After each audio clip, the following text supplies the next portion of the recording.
784 at 89 mile an hour. Nev runs a 755. It runs a 655. Runs a 658. And a good reaction time, so he's going to be a hard man to beat a little bit later tonight. So what I was saying before, Alan, another breakout. Yep. Someone didn't quite do the math right on that. And I'd argue that maybe Hareen gets to win again, breathe again, because he was very close. Had he have known he was going to be that close, I nearly guarantee you that would have been something like about a 6.6 or something. Nick Carianis takes off on an 086. Reaction dials a 720. Said he crossed the line at a 7-1 and a breakout again.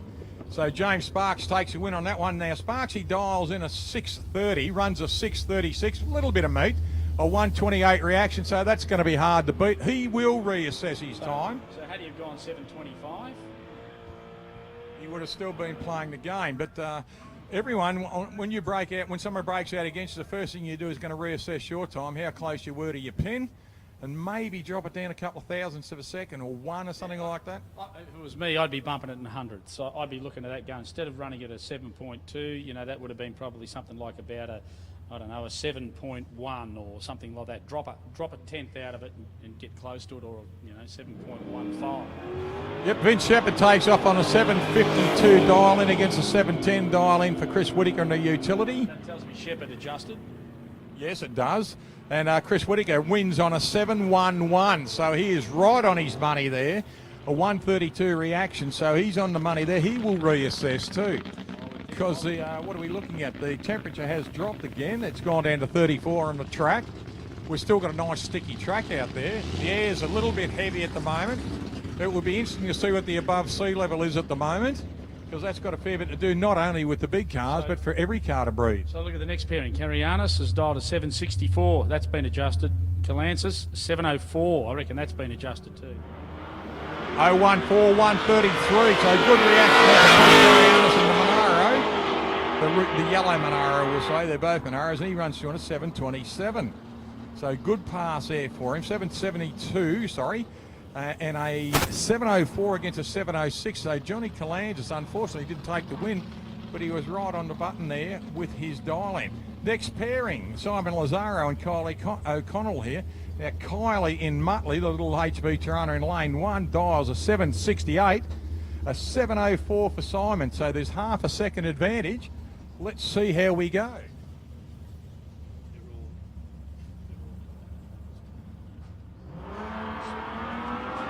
030, 045 reaction.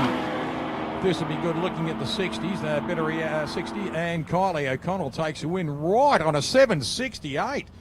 Reassess, Kyles, it's getting cool. And look at this, 7-0 against a 7-1.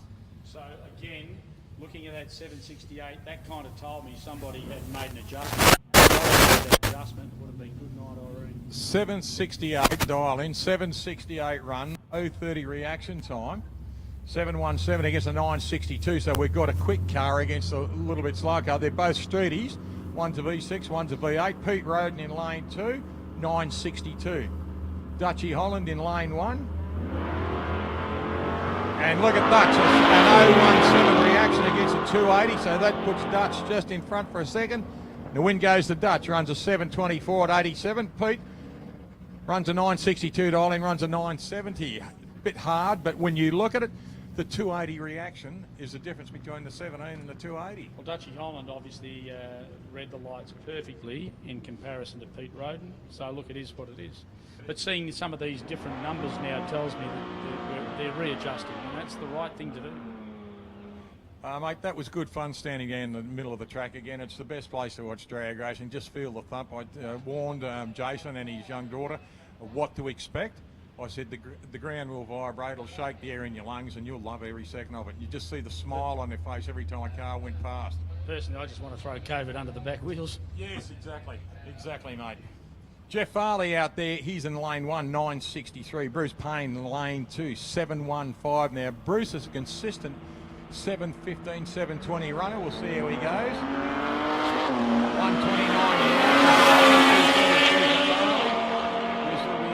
We'll see how they go. 725 for Bruce, 960 for Jeff, a 969, so he's not far off it, but Bruce takes the win at 233 against a 129 reaction. There's your win. Jamie Turner now. Jamie out here in the HQ. A no-show there. Looks like Craig Ferguson is out, unfortunately. Yep. Now, Jamie Turner's got a solo pass. Dials a 708, so he can make as many mistakes as he wants to, but he shouldn't. But by this stage of the game, I would be right on the money. Yep. Because technically someone was beside me. Yes. Nice reaction, 129. Dragster, I usually see his time. 709. Yep. See, so that's how you win races. Yes. Right. Going to it. Just saying. Yeah. Us experts in the tower here. Just saying. Big g'day to everyone on Sporting Scribe around the world. We are back Wi-Fiing again, and we are live streaming around the world. So if you want to see what we're doing, go to Sporting Scribe on YouTube and push on the banner that says Supercharged Shootout, and you'll see what we're doing live. Or you can watch it tomorrow. Mark Humphrey down there in the blue shirt, about the 100-foot mark down on the track. He is videoing all the event this afternoon, which is going worldwide. So what we might do a little bit later in the evening, before it gets too dark, we'll get Mark to swing the camera around so you can give him a wave, and you can see yourself waving tomorrow afternoon on YouTube. Boys just doing that little bit of track maintenance at the moment. It's a vast difference when you're out there, mate, in the middle of the track and the cars are doing their burnouts. You can tell what's a Hemi and what's not. Oh yeah. It's a completely different feeling to anything else that you do. It's something that everybody should, at some stage, somehow experience. I don't know how you do it, but it leaves, let's just say, a very impressionable set of thoughts and feelings when you walk away from it. Exactly, mate. It's one of those things that the addiction just gets a little bit worse. Not that you mind that. Just Lukey Davis having a look down there. He thinks he might have spotted something on the track, so eagle eyes himself. Just having a look. Still looking under the car. May have even been just a little bit of water or something like that, but that's what we need. Blokes like Lukey. And he's still looking to see if he can find something. Not stopping, but still looking. Right, Peter Grandoni, he'll run a 5:10 dial in here on a solo pass.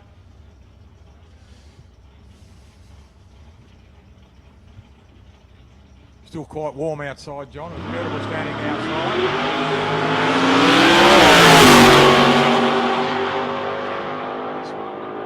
517, yeah. He's dropped the cherry at the bottom of the tree. Doesn't matter. It's a solo pass. He still takes the bickies on this one. But doesn't want to do that in the next round when he's got someone on the other side of the track. But impressed with that car on its launch because it doesn't move. It just stays flat and off it goes. Doesn't bounce all over the place. So they've obviously done something with his suspension to get it right. Corey Reed coming up next. Now a wheel standing registered Falcon, dialed in at a 548. Up against Brett Matthew on a 565. Now, both cars are registered on the road. They run in the street challenge. So the last time through was Peter Grandioni. His time was a 5.179 at 134.27 miles an hour. Sorry, Alan, I just... That's fine, mate. No, I don't know whether I've got Alzheimer's, but I just ran through that again because I could. That's all right, mate. Did you hide your own Easter eggs this morning? At least I love the look on your face then, mate. Jeez, is it? Is it? no, but I have eaten some and I shouldn't have. Yeah, just, that's right. That's what this lump is in my pocket.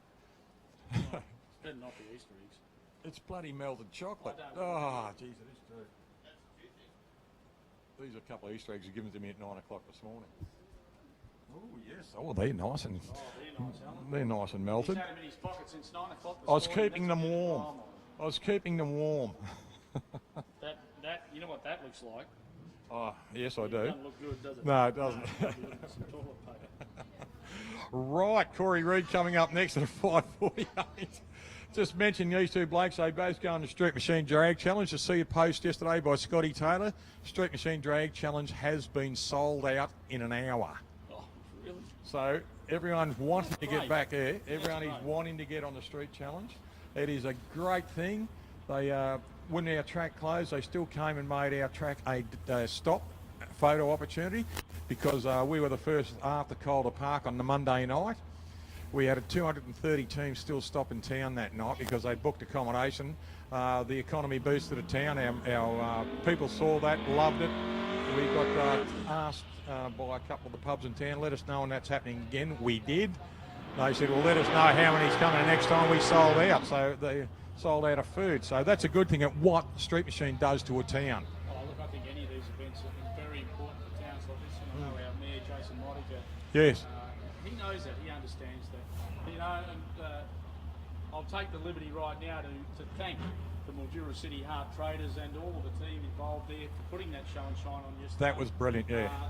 Drop the hat for the last, only 15 days before. That's a pretty monumental effort. So well done to all in the City Heart Traders and management there. Thank you so much. Yes, look, it was well worthwhile, as I said to Jason, get up on top of the turn, take a picture. Oh, here we go, 185 there for Brett Matthews, so a good reaction for him, and he'll take the win on that. 565, runs a 570, 113. Better reaction, top. Reddy seemed to skip on the line a little bit, wheels up, slows him down. 261, he runs through on a 561 on a 548, so he won't be happy with that. What happens, it looks impressive when you see a car do a wheel stand, but it's not that impressive when it slows you down. Yeah, look, I have to be honest, when you see those sorts of things, it doesn't really show you what's capable of until it actually unleashes. And the funny part about it is that you get to see it here, and some people locally here, Alan, will get to see that car driving around and go, you know what, I've seen it, I know what it's capable of. And you don't have to prove it out on the street. This is where it's proven. Just a quick apology to a few people. I got a couple of messages in here like that when we were running a Supercharged Outlaws and I was in the middle of the track with Jason and Scarlett Monica. I didn't have my mic on. I do apologise about that because you wouldn't have heard anything. The camera mic went through and took everything, but I forgot to ask John to turn my mic on up here so that it would have gone through on the on our live stream. So I do apologise for that. I'll stand in the corner and say my prayers to you tonight. No, I'll be right. Thanks, mate. You can have that later. Take it home for your kids. I love you for it. Here we go. Bobby Cavalier in the big Pontiac. 545 runs a 550 and takes the win. Cole Griffin dials a 558, runs a 557.7. Mate, breakout by 0.003 of a second. You know, that's a blink of a bee's eyelid, that. Lance Larkham coming through now, 555. Adrian Delbroy, 540. Now, this is what they've both been running all day. This will be interesting. Putting a lot of heat in their tyres there, both doing big long burnouts. G'day to young Alex Mee sitting at home over there with your dad Frank and watching this live streaming here at the Sunset Strip via Sporting Scribe Muscle.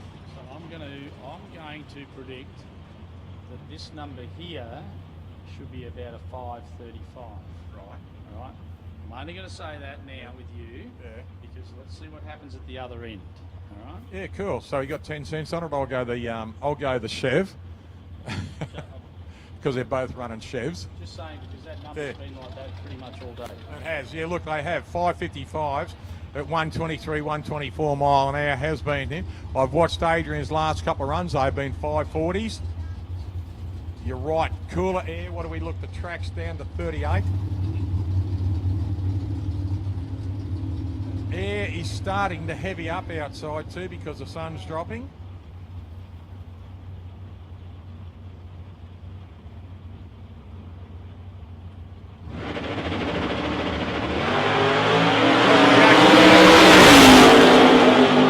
This is going to be close. 550 for Lance. He runs a 540, 554. Oh, well. And Delbroy goes through on a 550 at 125. So.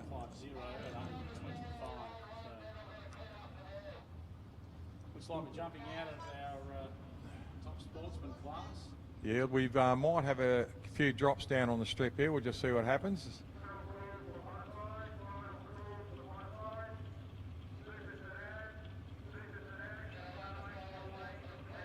No, boys aren't panicking, so it might have been just a couple of drops or something like that, but we'll see how it goes. Look like the boys are just throwing the mops around, just making sure everything's okay. Kenny Stewart's out here. We've gone into modified Eliminator now. This beautiful car sponsored by Fuchs Oils. Kenny Stewart and Amanda Ruddle. There's the lovely Amanda running out the front to bring the car back in. And we've got Pete and Doina Day crewing for them this weekend.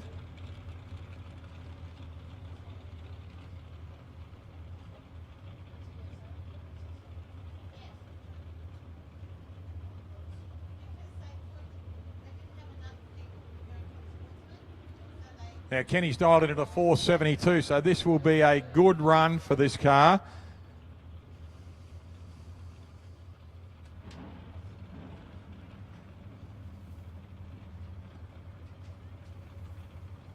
Stewart now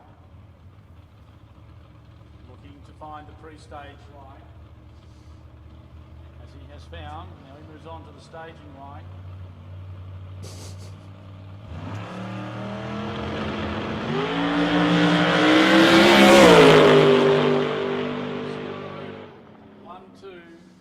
As he goes across the line of 476. So he dialed 472, went 476 and 143 mile an hour.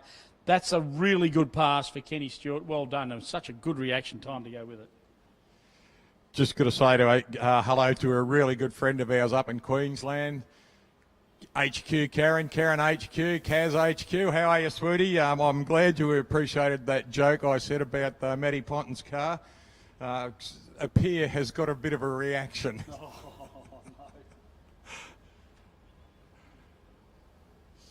Yeah, Matty Ponton's car, I reckon's one of the best looking little Altereds I've seen. I love the colour, love the setup on it, and we just got a lovely reaction from a good friend in Queensland.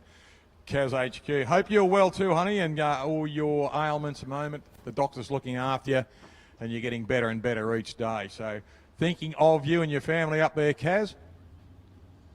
Derek Wills popping up next. He has got this beautiful new wrap on this Altered, fantastic looking car. He's dialed into the 497 and will come into lane 1. Craig Davies in the Fed Up front engine dragster. He'll come into lane 2, the Fulton Hogan lane, and he will dial in at a 530.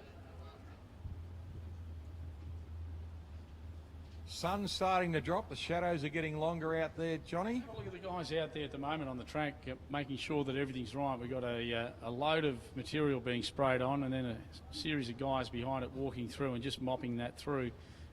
That's the dedication of the guys you got here and looking after this track to make sure that the racing here tonight is not only safe, because that's what we push for all the time, but it's also fair and equal. I think that's pretty amazing, and that's the dedication of the people here.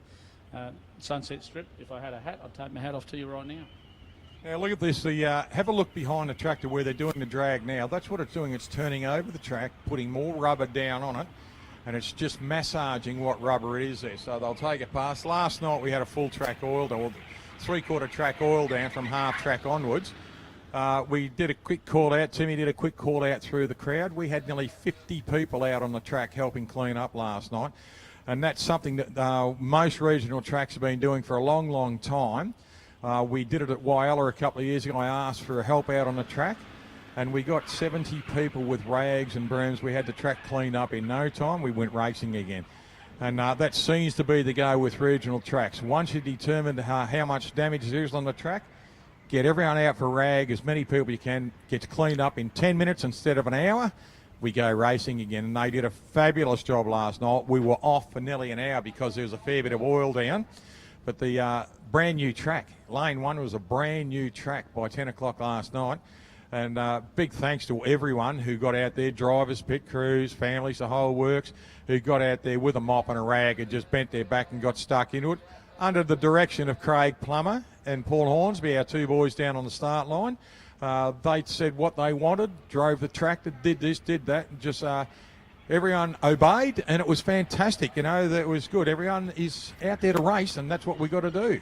And look, it's not only that, Alan. It's also about making sure that everything's safe too. You know, and that's the dedication of the teams that are here doing that. You know, our track staff are certainly, as I said, I tip my hat off to them. I've been here for many years, watching drag racing here, and even though I suppose the faces have changed somewhat, the dedication and the desire to put on good meetings and safe meetings hasn't changed. So, again, I tip my hat off to them. They're all doing a fantastic job. And we must thank, all of our people that have been involved with helping to sponsor our events. I must thank the team from Monty Electrical and Monty Engineering. I believe they're our event sponsors here this weekend. So a big thank you to them. Max Cranes, obviously, for their Lane 1 sponsorship. Thank you so much for that. B&S Earthworks and MTM Traffic Management. Must also thank the team there for the finish line. Fulton Hogan, thank you so much for Lane 2. Go on to talk about the team at Cleanaway Trans-Pacific. Thank you very much to Cleanaway for your involvement. The Timmis family heavily involved in the region, and I know that they're making it easy for our teams here to work with. Kevin Mann and the team at Duckmakers, thank you heaps for your connections here. You're always here helping us out. Rob and Kerry Manger for Audi Sound, who do an awesome job. And the amount of work they put into prior to these meetings and after, not a lot of people understand what goes on. And then even through the day when the events are running, Kerry's down there pumping away on the keyboard to help making sure that all the time things are all heading the way they need to head. The Arana Motor Inn people, thank you so much for your involvement. It's important that we have some of the accommodation houses connected, and they've certainly done that, so thank you. Plumbing Plus Mildura, thank you. The Sunny Tape team for the trailer at the back, they've done an awesome job as well. Coates Hire for all the little bits and pieces around the place that they help us with. The Just Red Gum people, another new one on board, thank you for being part of our family. The Monaghan Trucking and Logistics crew, thank you too for your connections. 4IO, thank you 4IO. The team at CPM Country Project Management, thank you for your connections. The Mildura Gateway Tavern, always been a sponsor here, and we'll always have a place for you here. The Mildura Iceworks team, thank you also to Steve Power, and also the team in MFC Refrigeration. Thank you so much to all of those sponsors, Alan. Seriously, we could not run events of this calibre of stature if it wasn't for people like these businesses. Please remember them the next time you're looking for something. Please think of them when it comes to doing some repairs, or whether it's for business, work, home or pleasure, because they look after us. We want you to look after them. Yes, we got to look after our sponsors. They certainly have looked after us. Some of our sponsors there, I can remember reading these sponsors out 10 and 12 years ago. So that is great that they stay on board and they give us their heart and soul, their hard-earned, to help us run meetings. Now, we're looking at this, the front engine dragster now, CJ Davies, Craig Davies. He's dialed in at 5:30 in lane 2.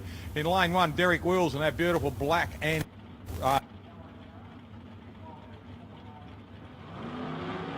up onto stage now, and CJ gets away together. Can Derek Wills running down on a 137 reaction, and Derek Wills runs through on a 497 dialing, runs a 505, little bit of meat left at 121 miles an hour. Craig Davies dials in a 530, runs a 548, and runs at 128 miles.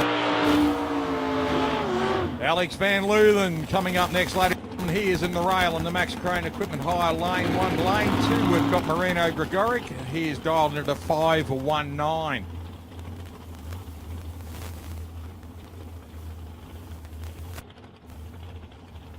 Kenny Stewart coming under the tower in the Fuchs dragster, mate. Good pass. A 0-1-2 reaction, mate. Great one.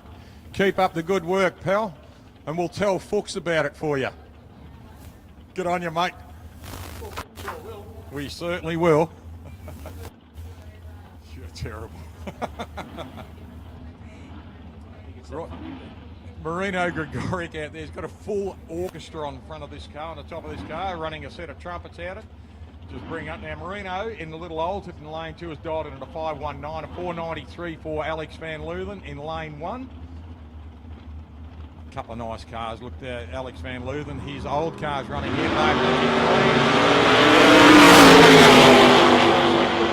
Ken Alec running down. No, Marino takes the win. Well done, mate. That's a great success story right there. He dialed a number that was really close to what he needed. His reaction time had a solid reaction time, and the end result was a 199 past the required win for Marino Gregoric. Good job.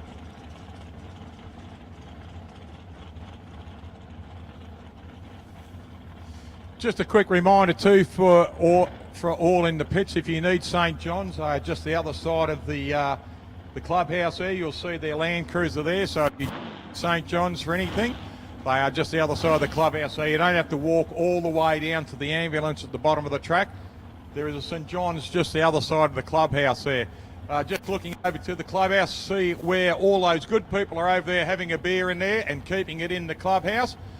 Please, if you are having a drink, go to the clubhouse and have it there. Do not take it out into the pits, and do not drink in the pits through the day, please.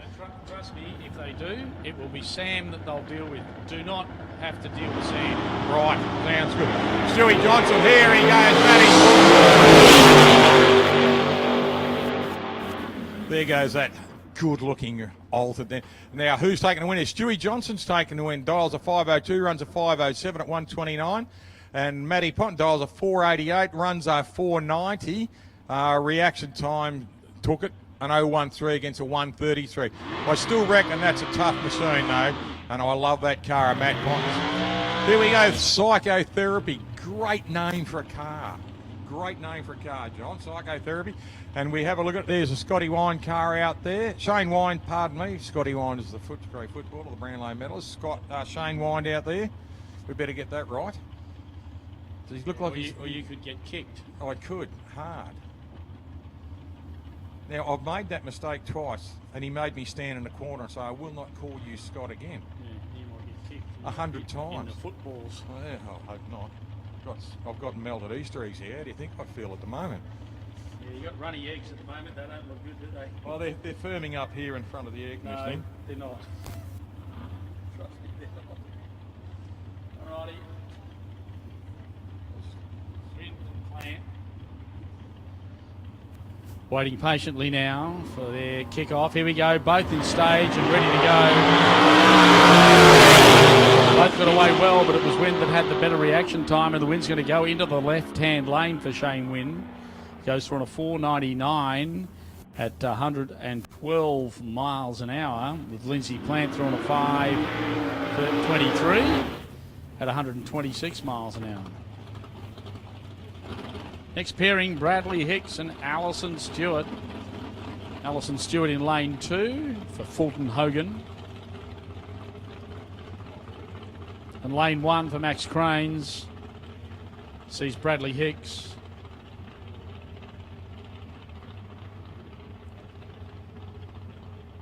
See, there's a trapdoor on the side of that Alison Stewart car that's still open. So whether the guys can see that down there or not, they probably can. There we have it. Quick close up on that one. Team all over it. So we're waiting for Hicks and Stewart now to come forward.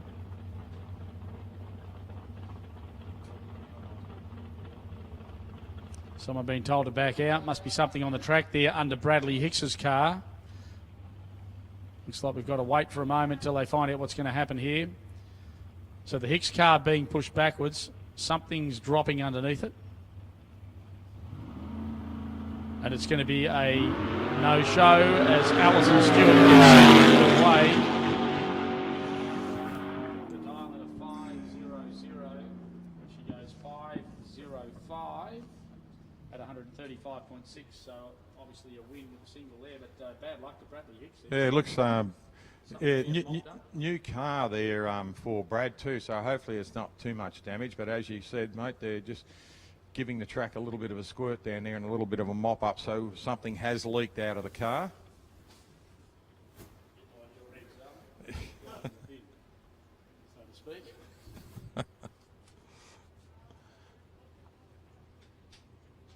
What an awesome crowd to be down here for Saturday night at the Sunraysia Drag Racing Association's complex here in Coolong. I hope you're enjoying your days racing down there. Some of you have been here for quite a while today, others have just started turning up. And if you have just started turning up, we've had a sensational run through the day today. And some of the Supercharged Outlaws and some of the racing we've seen in the other classes, how close it's been, has been amazing. And I've got to be honest with you, I'm all for what goes on here today. All right? I'm really for it. Al? I understand what you're saying with the for it. Yeah. Now, mate, I believe, and I strongly believe this from because we're going to go into some nice cool air a little bit later. The sun needs to drop, so probably an hour after something like when one of these supercharged cars come out there, I believe that Mike Evans is going to hit the 175 mile an hour mark. I think Lucas Woodburn is going to hit the 160 mile an hour mark, and I think that Wayne Talbot is going to crack the magic 200 again. I will nearly guarantee you that tonight, and I'll tell you why, because the nights of late have been they've been cool, not cold, they've been cool, but they've been very moist, all right?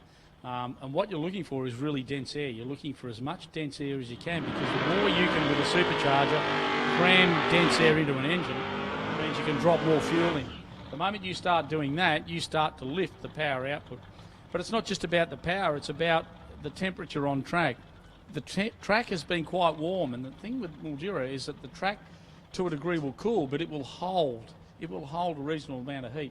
So between those three factors in themselves, I really feel that if anyone's going to give it a crack for the 200 today, will be Talbot. There's no doubt in my mind that I reckon he'll touch that tonight. He's not far off it now. Now, he did it through the middle of the day last time, so I can't remember what the track temperature was or what the conditions were, but it was great to see. But he still did it, and now with conditions, and he's running 380s all the time. So, and you know what? It doesn't faze me if he doesn't. All right, no. But if he does, great, and he'll be over the moon. If he doesn't, and it's good safe racing, mate, I'm all for that too. Exactly. What we want to see is quick times, quick cars. Robin Phillips dials a 690, goes Harder in the Vega. Runs through on an 0.24. Tony takes the win, dials a 590, runs a 590.28, 98 miles an hour. Rob dials a 639, runs a 646. Now, Rob did a good reaction of an 050. Tony did a great reaction of an 024. Mark Busher coming out now. Bushy running a 598 in the utility, and Tony Tedesco, a little Chimera, with a big block underneath that bonnet, running a 568. Do you know that the original, this is a true story, the original word Chimera came from the Aboriginal language, and it means, you ready for it? No, close. Gentle breeze. Right. Now, I've also worked out that a gentle breeze could be something very, environmentally breezy, or it could come from somewhere else. It could be warm. Either way, I reckon that's a lot better than what it was from brand new. There you go. Oh, look, mate. They make great drag cars purely and simply because look at the wheelbase. They're a compact little thing. They're light, and you can cram a cage in it, cram a lot of tin work in it, put a big engine into it, and they actually handle quite well for a small car with the big wheels and the chassis, etc. under them. The later ones, these JDs, were good because you could actually take the EEPROM out of them and use them in the V8s. Did you know that? I did not know No. that. They had the same strategy in 4 as it was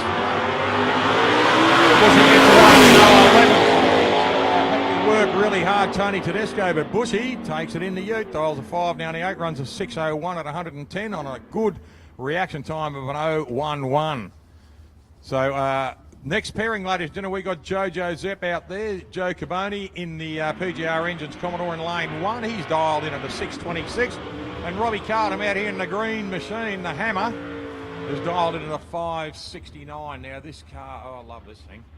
I think it looks fantastic. Its shape, its size, the way it runs, the way he drives it. It just looks, it's built like a bullet, this car, and he drives the wheels of it. And he loves driving it too, obviously.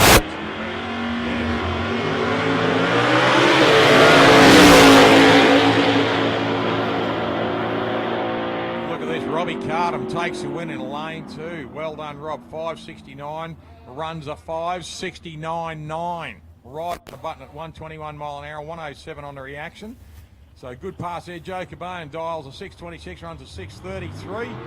Little bit off it, but look at this. Right on the button. Hard to beat when the bloke runs right on his buttons. Sean McClellan running the Donovan engine in the Chevrolet. So another big block, 560 Chevrolet Donovan. I love that, I gave you something good and you made it better. Who's your daddy's on the back? Who's yours, yeah. Who's your daddy's? I like that too, yeah.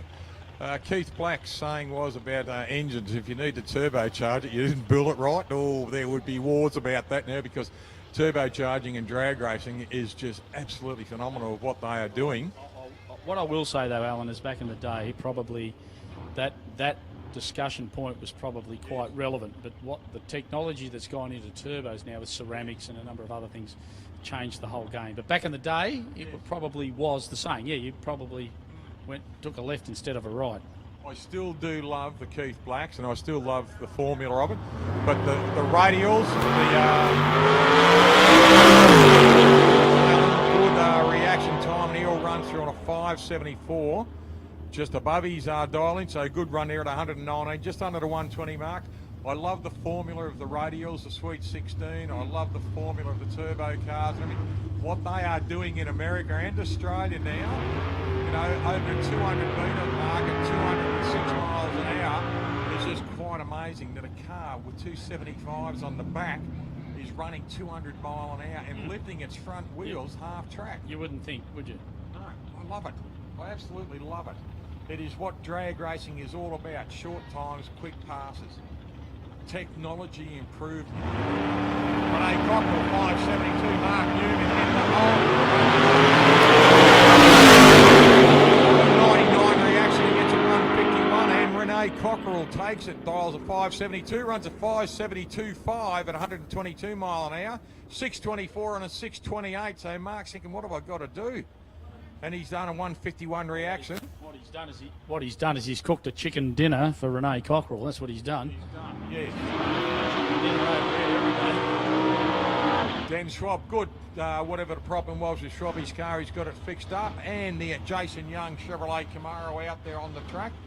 It's good to see Schwabby back out there. He did have a few problems with that car a little bit earlier. And you see the ripples in the back tyre as he backs it out. Oh, love that. Look at it, yeah. Big bags on the back. That's another thing you should look at, ladies and gentlemen, when the cars leave the line. The ripples in the tyres, how it bites the track. You've got to be very quick watching it. And if you've got eyes that run in slow motion, you can just memorise it. But the easiest way is when they do a burnout, watch the car. And if you watch slow motion on YouTube or something with a top fuel car, you will see the car absolutely donut all over the place while it's still going forward under power. Yep, absolutely. It's just amazing to watch the movement of a tyre on these cars. So see if you can watch the ripple on drive.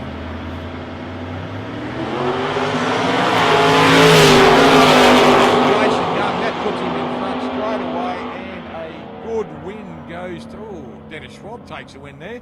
Unfortunately for Jason, dials a 6.28, runs a 6.25 on a 005 reaction. Swabby, 5.71, runs a 5.75 on a 3.02 reaction. Stevie Hunt, 6.44 in the panel van. Gary Vogelzang, 5.98 in the Chevrolet Camaro. Nice looking car, that car of Vogelzang's, isn't it? He actually let me have a drive of that here one day. Did a couple of passes in it. It was a lot of fun. Growing old is inevitable. Growing up is optional. Exactly, mate. Yep. And us old buggers, we can say that every day. Stevie Hunt, the panel van. Yes, Steve dials in a 6.44, and it's got Mansueto heads on it. Now tell me, you know what a Mansueto head is? Because I don't. Mick Yaffantiti started explaining it to me last night. They are, you know, Mick Yaffantiti's is it. Now he started explaining it to me. They are a bigger all-round head and everything. They don't make them anymore, Mansuetos, so that is a well sought after head. A rarity, yeah. Yes. Now Steve's dialed in a 6.44.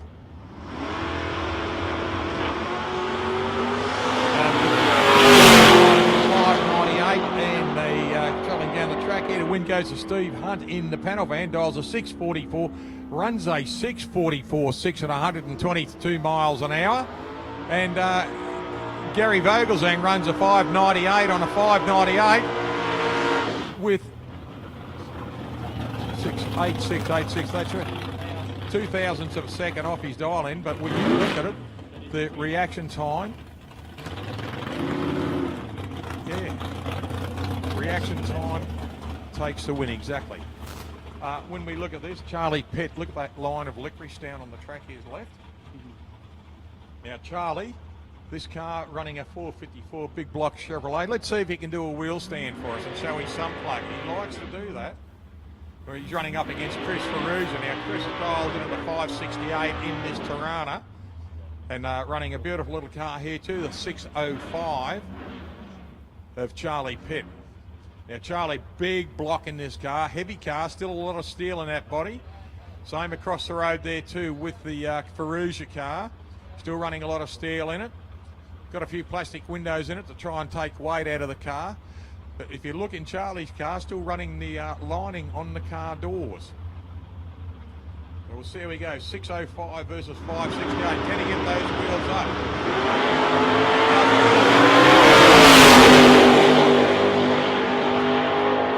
Look at that, a 006, and it gives him the win too. 588. 568 runs a 582. Really cool to look at, Alan. You've got Charlie Pitt, who knows that car inside out. He dialed a 605. He did that because he knew his number was good. He runs at 609, which is only 0.04 of a second off his dial-in with a reaction of 0.173. Then you get a guy like Chris Ferrugia turn up on a 568, goes through on a 582, but with a reaction time of 006, which is what won it for him. Trust me, to take out a guy like Charlie Pitt, who knows that car so well and it's so consistent, to knock him out like that, that's a pretty awesome effort. Well done, Chris Ferrugia. It is a good run too. Look, Steve Richardson coming out now. Mick Pescaneri, unfortunately, is a no-show. Mick came and said to me during the tea break, he was coming up to tell us that he'd lunched to death.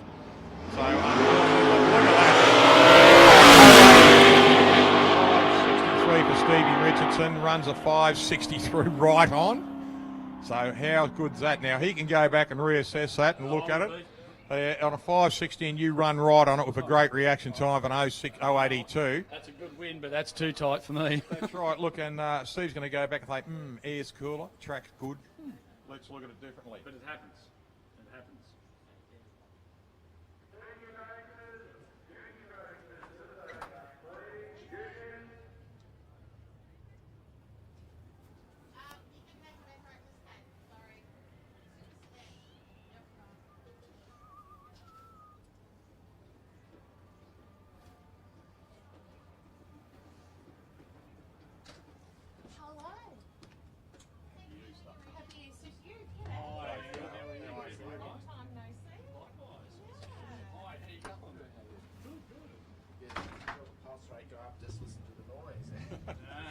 Ladies and gentlemen, visitors to the tower. Lovely to see Ann Webster and her husband Philip. Great to see you both. Happy Easter to you both. How are you, Ann? And I'm fantastic, and happy Easter to everyone here. Phil, how are you going, mate? Good Easter for you so far? It's been good. I'm on call, but that's no problem. That's part of the job. Mate, you wanted to be the doctor. That's exactly right, yes. How have you both been? Really good, flat out busy. Exciting day today, opening the clay target shooting shot curtain this morning, down to the markets, and here we are tonight. Top it off. You come to the best place last, didn't you? We did, saved the best till last. Look, it's been a great day. We've had a lot of good racing here too. We had Jason Modica out here an hour ago. Jason started the meeting for us with a gentleman start your engine, so that was good. We put him in the middle of the track and gave him a little bit of a feeling for him and his daughter when we had the supercharged cars out there, so I think he's hooked. He's got the barbed needle in the arm, can't pull it back out now. So. Absolutely. We've just got a few cars going through, Ann. You'll see this one. It's Peter Cook running a little Anglia. Now, he's got a handy dial-in of a 611. Tony Travers out there. Slingshot rail, front engine dragster. While in his handicap, he's allowed himself a 665. Both cars will leave on the handicap to try and beat each other to the other end without breaking out, meaning he can't run any faster than that and he can't run any faster than that, or they disqualify themselves. Do you understand this? So this number that they've dialed in here, if he goes a 610 or 609, he'll put himself out. If he goes above that number, 613, 615, he stays in. Closest to that number out of these two dial-ins will win. Right. So this guy needs to be as close to 665 or 611, both those lanes. Red right away.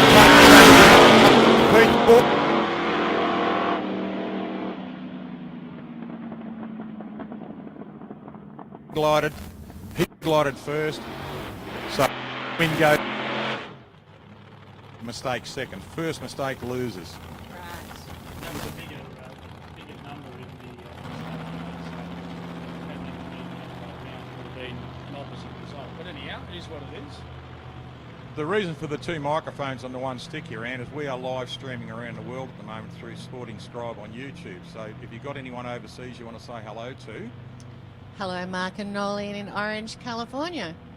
We've got a few friends in Cleveland and over there in Maryland watching us at the moment. So Excellent. G'day, Maryland and Cleveland. Go through Sporting Scribe and look on YouTube on the banner, tap on that, and you'll see yourself and hear yourself. There you go. Now, talk about age, 99 years old. Two of Noel.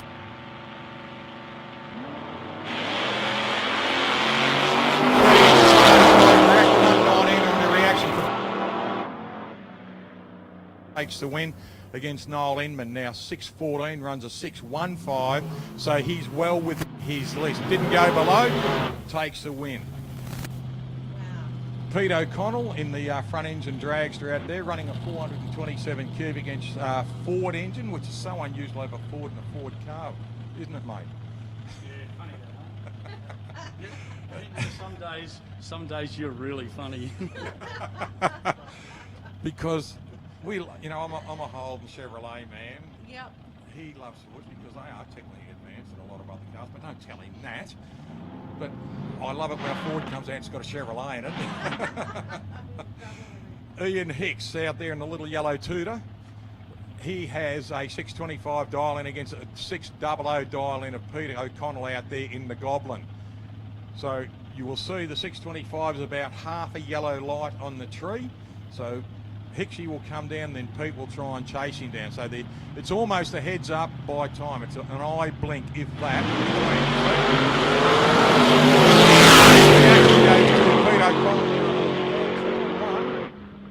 And the win goes to Pete O'Connell. Dials a 600, runs a 6.44. So good win for Pete O'Connell. Weather has been absolutely stunning over Easter once again, Anne. Absolutely beautiful. Couldn't be nicer. I hope everyone's got their sunblock on out there. Yeah, I've been giving them a hard time all day, and keep the food up to them, keep the drink into them, because dehydration's a horrible thing. Yeah, absolutely. No, definitely. Lots of water, folks. And what are your plans at the moment? What have you been scurrying around with and working hard on, Anne? Look, this last week been down in the electorate. Of course, a couple of weeks before that was Parliament, and we all know what was happening there. So this last week down in the electorate, very exciting to just be out and about. I've got to be honest with you, I'll just jump in on this one. The last 15, 16 months have been really horrific, and I told everybody today it was really a global isolation that we've had to do. The fact that we're now able to start to move around, what we're doing is not only a good thing, it's a precious thing, but it's a good thing. And I think we've all worked it out that we've got to play by the rules. We've got to do things the right way, and we've got to build up steadily and slowly. But one of the things that has happened in that time that we've, for want of a better term, we've been off air, what that's given us is a great opportunity to reassess what it is as communities, what do we need, what are the things we want to do going forward. And I think it's been awesome in a way to actually do a bit of stock take and look at it and go, which direction do we really need to go in? And I think it's also been awesome for the councillors of our region here, and also our greater leaders above, to really understand the people a lot more. Even some of those knee-jerk things that happen, I kind of know they have to, but then there's times when you look at it and you say, did we call it early, did we call it late? I think it taught us a lot. The fact that we're now making ground, that is really good news. And I think for people like yourselves, it gave us a chance to understand even more about what we need in our communities now. And I think it's awesome to get around and see things starting to move. I mean, the City Heart was full of people on Friday. We've got a great crowd here tonight, I'm all for this, I really am. So any of the help that's given from people above like yourselves that take on roles that demand so much of you, and I would argue that it's at times it's probably to the detriment of yourselves to do it. You do it because you're passionate. It's really incredible. I think we're so lucky to have people like yourselves to be able to stand up for the greater community and go, you know what, we're here in this together. We'll do this together. So thank you so much. Thank you. It's very well said. It's been a really difficult time for everyone. And I think I agree with you. The isolation has actually taught us just how much we value one another as community. Today was mad. If you were trying to get around today down the street, but honestly, I didn't see one impatient person because we're just so glad to see everyone. You know, the thing I can't get over, everyone washes their hands and everyone sneezes into a hanky or into their sleeve. It's like, you know, we've in a way, we've kind of had it bashed into us, but we kind of needed to do that. And I think it's not a bad thing, and I think that the humanity that I see now when we move around, and you're so right, you know, you go through the checkouts now, people aren't impatient. They wait, you know. They'll let somebody in front if they need to get something through because it's only one item or whatever. It's taught us to put our manners back in, and I don't think that's a bad thing, Anne. Not at all. You know, I mean, one of the things that's come out of Parliament in this last couple of weeks is that we need to really build on respect in all of our relationships. And let's face it, respect often is something that's earned. Dignity is something that we ought to be giving at all times. And I think there's a lot of work for us to do in our ordinary, everyday relationships to make sure dignity is in place and to make sure we're behaving in a way that deserves respect as well. And look, you know, with our local communities now, we've got so many people that have volunteered to do different things now. That for me has been a real turning point, to live in this community and start to see those things turn. It really was something that was kind of left to the more elderly groups to do, but now you see it that people are standing up and doing all sorts of things now too, and I think that's fantastic. So, you know, it just needs that momentum to continue. And I know with people in the right places, with their hearts in the right places, like yourself and the greater group that you work with, you do a wonderful job, Anne, seriously. And I give you that from all of the community. I see it, I feel it, I understand it. We're all moving around. I'm moving around to events now that are taking off and seeing things happen across the border into Renmark and all over the place. The feeling is the same, okay? And it's so important to have people like yourselves there to stand up and say, we really need this. We didn't know we really needed it. We do now. Look, and I think one of the things that we've all experienced over this last 12 months are the borders closing and what that means to us as Australians. I think that Australians really want to be Australian first. We don't want to be Victorian first or South Australian first or Queensland first. You know, we're Australia and we want to keep our borders open and manage things like pandemics, because there may well be more, in a really targeted way so that we stay united as a nation. And that is exactly why I use the analogy of what happened in Renmark, because going over there from time to time to do different things with work and the like, they felt the pain like we did. And even when we shut borders for Victoria not to go into South Australia, there were people in South Australia that were working on the theory that, oh, hell, now they can't come over and do this now because of this, you know. So you're right. It was like there was a line there at the border that said you can't cross it. But there's more to it than just that. And we are a united nation. We truly are now. Yeah, that's right. I've never had as many conversations about the Federation, Australia's Federation, as this last 12 months, you know, and people going, really? Do we need our states? I can't tell you how many times that's been said to me. Yeah, I'll bet. Yeah, it's incredible. It really is. One thing I've noticed too in the last 12 months too is when we're allowed to go out and exercise. Now, Swan Hill's a smaller community, you know what it's like down there, the beautiful riverfront and everything like it. It's like the beautiful riverfront here, is the amount of new push bikes that were coming out with families and riding it. And you can see all these shiny new rims riding past and everything like that, and you think there's mum and dad on a new push bike with the kids on a new push bike. And what that to me, because I'm a big family man, it meant that families are starting to do things together, not because they want to, it's because they had to, and then all of a sudden we want to. And that was great to see. Yeah. And another thing too about we couldn't go to Renmark and do something over there for work.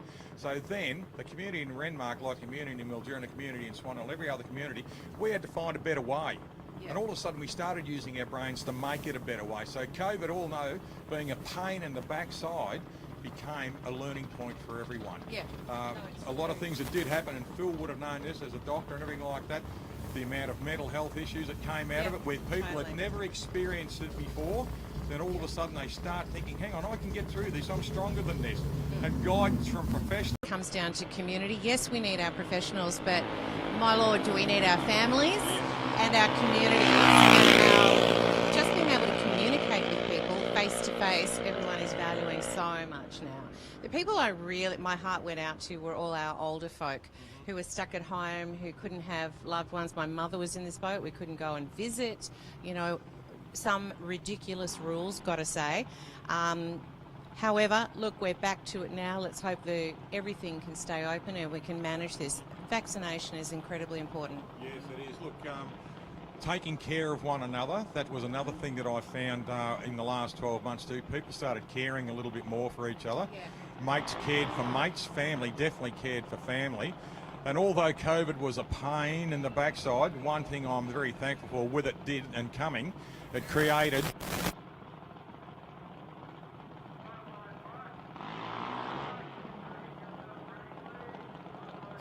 I think it has been a huge reset.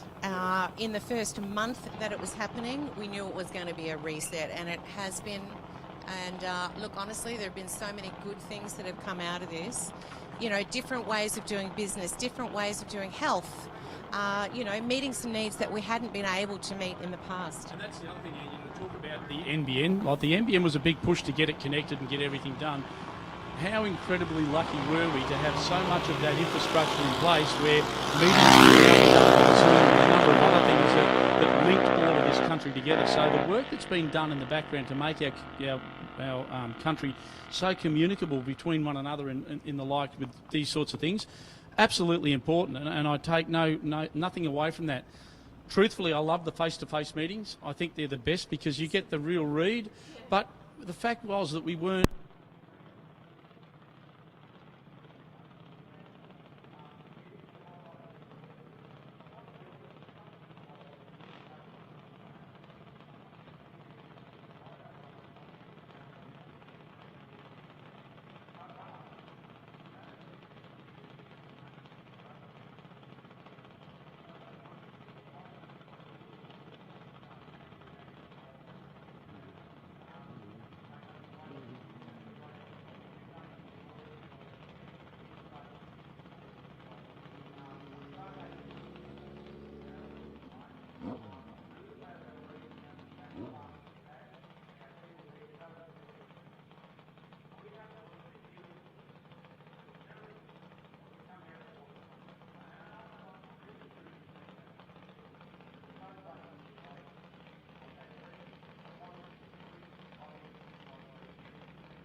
Next pairing, ladies and gentlemen, young Daniel Carranza and Chelsea Summit. Now, the Bat Dan car out there. Now, we had a few prizes to give away, and they have both been won. The first prize was what was Daniel Carranza racing to raise the awareness of, and the answer was autism, as he suffers from autism himself, and the kid is a brilliant young kid. There is nothing wrong with him. He's a smart, intelligent young kid. He just suffers from a communication block in his life through autism. He's working with it, and hopefully we can get him up on the microphone a little bit later for another chat. He did 2.5 hours with us up here one day. Not bad for a kid who has a communication block, I reckon. Chelsea Samet down there with a Ruckus Racing. She is in lane 2. 891 she's dialed at. Daniel is right on the 800. So this will be a good race between these two kids. Now, Chelsea in a B-class dragster, so that is the difference there. Daniel in an A-class dragster. And this comes back to age and experience of where the kids are. A-class is pretty much your open-class dragster of what it can run to the quickest the kids can run in time without being dangerous. And a B-class, they are governed by... Both cars get away nicely. 109 for Daniel, 116 for Charles. She goes through on a 9026 and 71 mile an hour, and Daniel takes the win. Dials an 800, runs an 807 at 76 miles an hour. 109 on the reaction. Very close race. Daniel just gets to take the biscuits. Next pairing, ladies and gentlemen, is Brookie Camilleri out there in lane 1. She is dialed into the 795 and an 826 for Zach Harvey in the Supercharged Dragster. And this young kid is a superstar, ladies and gentlemen. I predict in years to come, this kid's going to be a bigger star than he already is. Now, young Zach has dialed in on an 826 against a 795. So we've got the A-class dragster there of Brooke Camilleri in lane 1.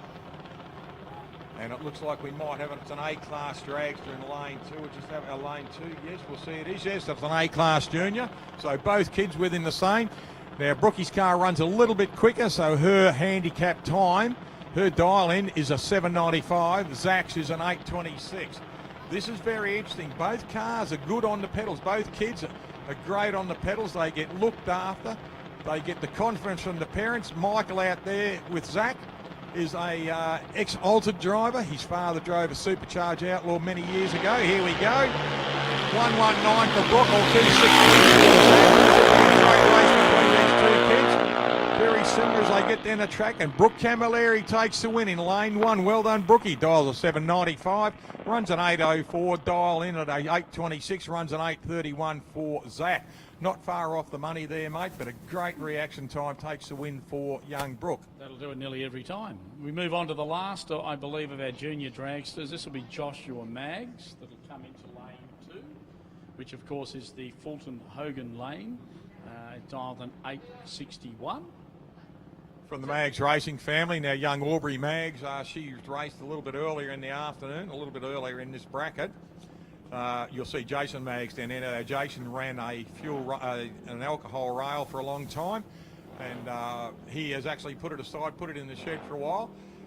He's now concentrating on his kids, and as you see, the speed flow, the uniforms, the presentation of the team and the family and the cars is just second to none. So congratulations to the Mag family. Robbie Maggs probably sitting home watching us on telly.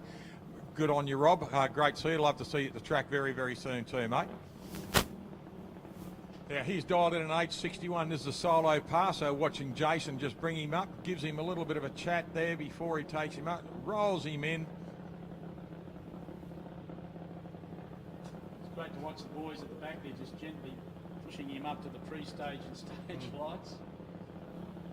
Just got to be very careful. The car has got to roll in under its own steam.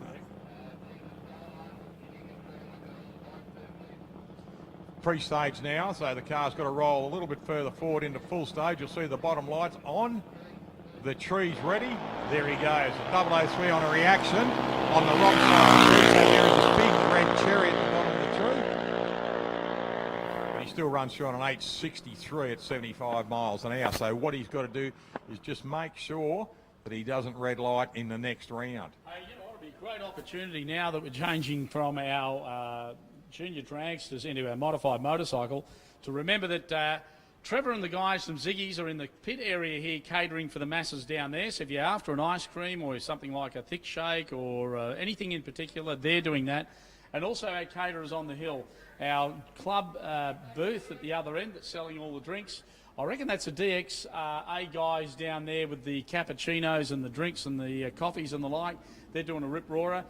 Peter and the crew down there in the hot food van doing all the fresh souvlaki's as well as the donuts. He and the girls down there are absolutely running their feet off, feeding everybody up nicely. Well done, guys, for coming down. Trust me, if you're a visitor and you haven't had a souvlaki out of that van, you need to do yourself a favour and grab one, because I tell you, they are absolutely awesome. They're the closest thing to living in Greece. When you buy one of those and actually have it. And the Scoops Delight fans down there, anyone that's a local that's had the Scoops before knows how good the ice cream is there. Go over and catch up with the team at Scoops. All of our caterers are here for you tonight to feed you and keep you watered. So drinks and eats all out there on the hill. And don't forget, of course, Trevor and the team from Ziggy's behind us doing the catering for the pit area as well. Thank you very much to all of those caterers for coming down and helping us here this weekend to make Easter so successful. It's right, mate. And look at the crowd still building up on the hill. This is fantastic as we go into the evening here at the Sunset Strip. We're about to see one of St. Regis' famous sunsets, and that happens every night here. We get it for nothing. It's a beautiful part of nature. And now looking down at the best thing that nature can give us at the moment is drag racing. Anthony Wilson out there in lane 1, dials a 670, 550 for Sam Skerry. Whoa, Sammy, bad luck, mate. Bike stalls on the line. So Anthony Wilson goes through. Unfortunately for Sam, there's a problem with the bike. Looks like they're going to push him back out, so the win will automatically go to Anthony Wilson.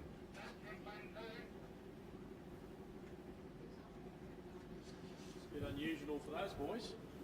Yeah, look. These bikes are such a temperamental little thing occasionally like that. A quick burst or something like that, a fuel blockage or something like that. Anything can happen. So Anthony Wilson takes a nice win there. He runs a 670 dial in, runs a 692, takes a win at 111 miles an hour. Nat Mackay coming up next, and he's running up against Greg Aberti. Now Greg in the GSX Suzuki 750 in lane 2, and he's running up against Nat Mackay. Now Nat last night had to take a little bit out of this, had to lean it off a little bit because he had so much horsepower, but he couldn't get it to the track. So leaned her off so that the power could handle the track. So what he had to do is he had to ride his bike through the track conditions. The track didn't have to come to his. Yeah, so that's a classic example of making sure that that the adhesion is better by making sure you slow it down and get the adhesion than to spin over the top of it and just lose it. We, years ago, I mentioned this a couple of times about 048 for Greg Aberti. He's got his nose into this. All breakout to Nat Mackay, dials a 554, runs a 553.1. Poor bugger.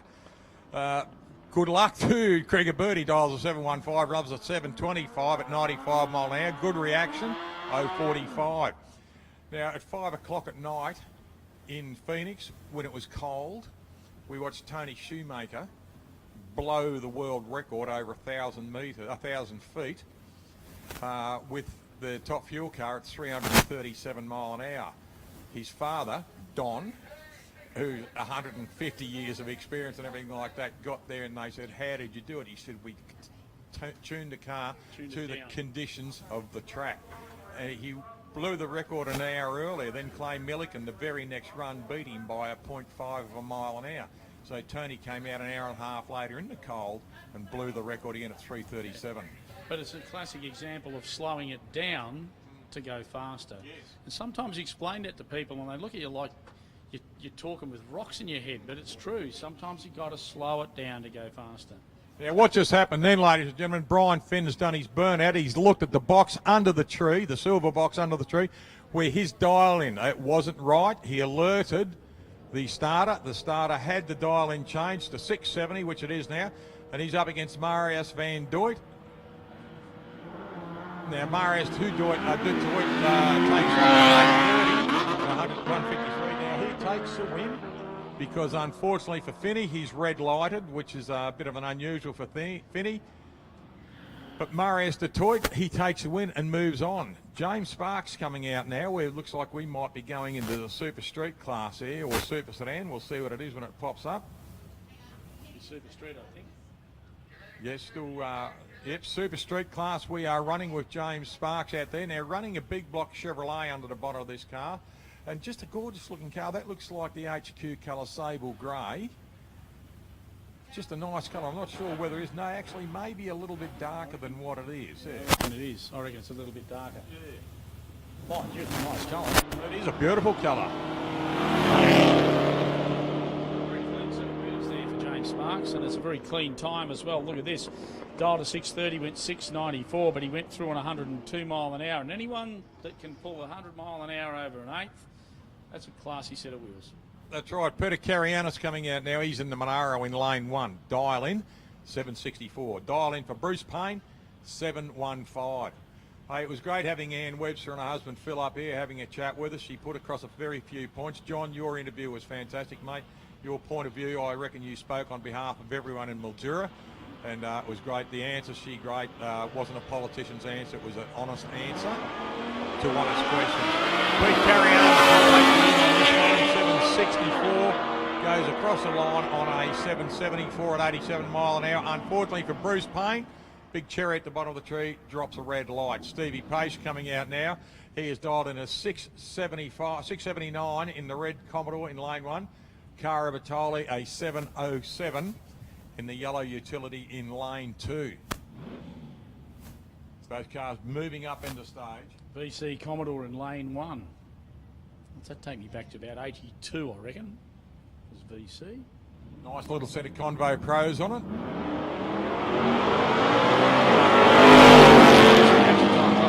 Steve Beach in lane 1, and let's have a look at the deep end. The win goes to Cara Batoli.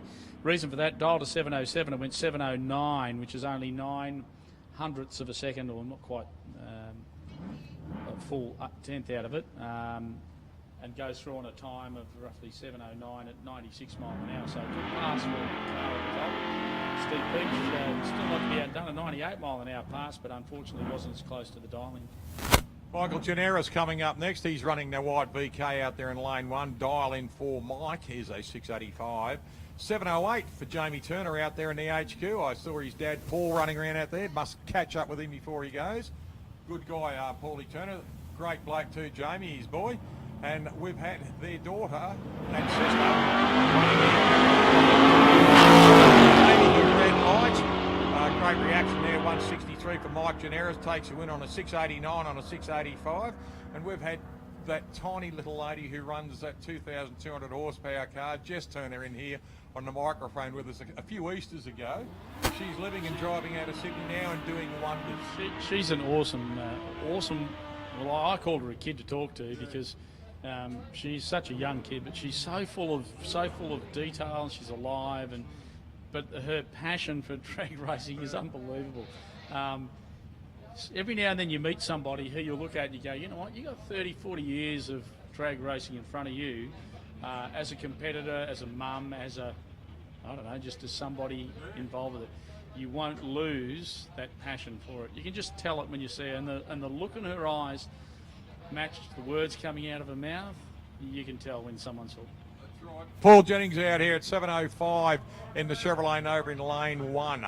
Mike Jennings 728 in lane 2 in the Centura. Oh, red light for Bridges already, so Daddy will take the win. He's run a 705 dial in a 013 reaction and runs a 708, so a very tidy pass too. Jason Stewart coming up next. He is in the HG Prem in lane 1. His dial in is a 715 against a 765 of Kylie O'Connell in this hard to beat, and that's what the HB stands for, I'm sure of it, hard to beat Tirana Muttley. She's having a great time driving this car, never a smile off her face. Well, just watch us, both cars creeping up.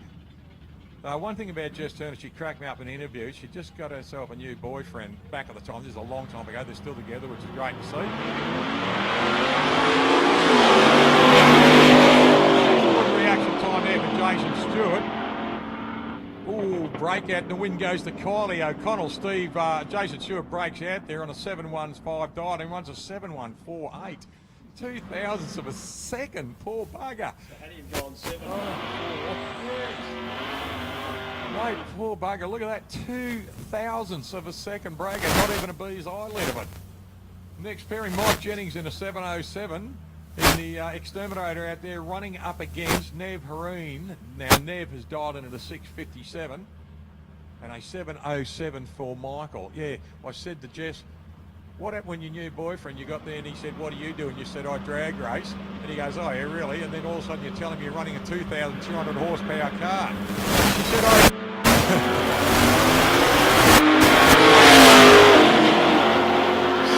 707 for Mike Jennings. Win goes in the left lane to Neville Haroon. Neville dials a 657.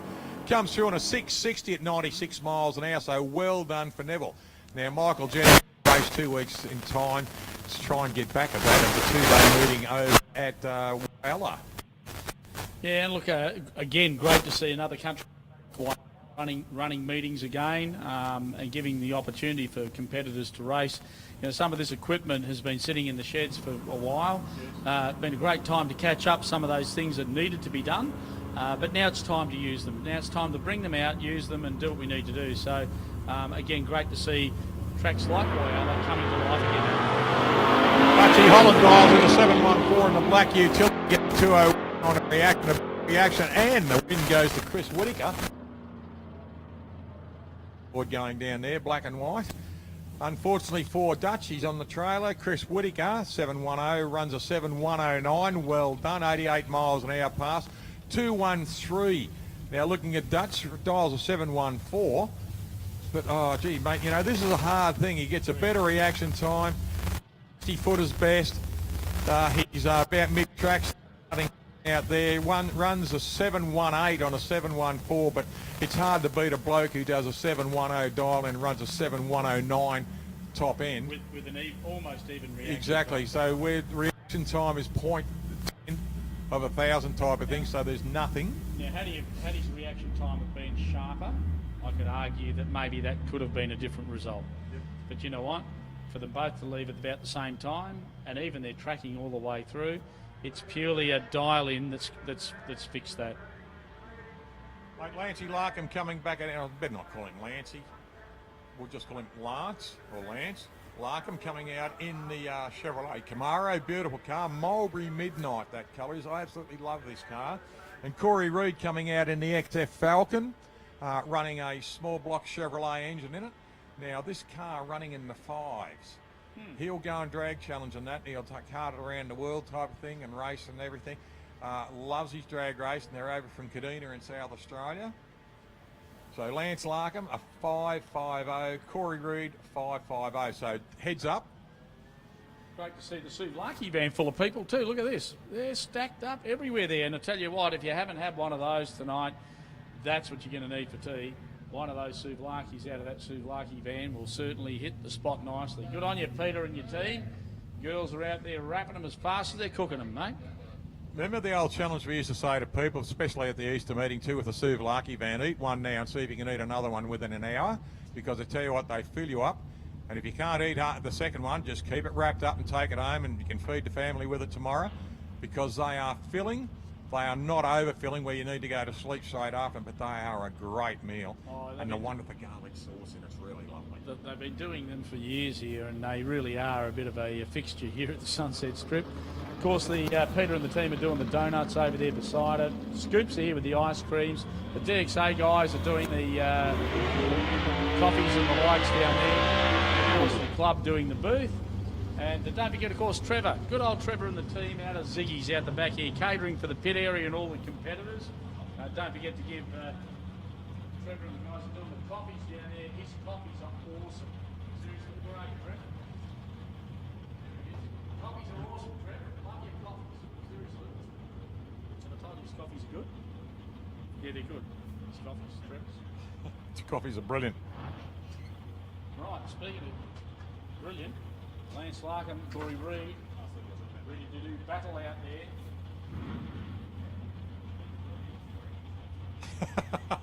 Did you hear that?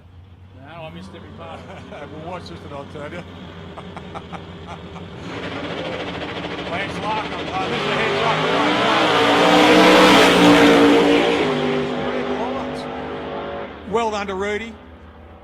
Well done to Rudy, not taking anything away. Rudy, you did a great job, mate. Oh, breakout too. First mistake, loss. Red light for Lance Larkham. So first mistake, first loss kind of thing. So how heartbreaking. Lance Larkham broke out by leaving the start line 0.004, 4 thousandths of a second early. First infringement gets the red light, only to find Corey Reid dialed to 5.50 and ran 5.0.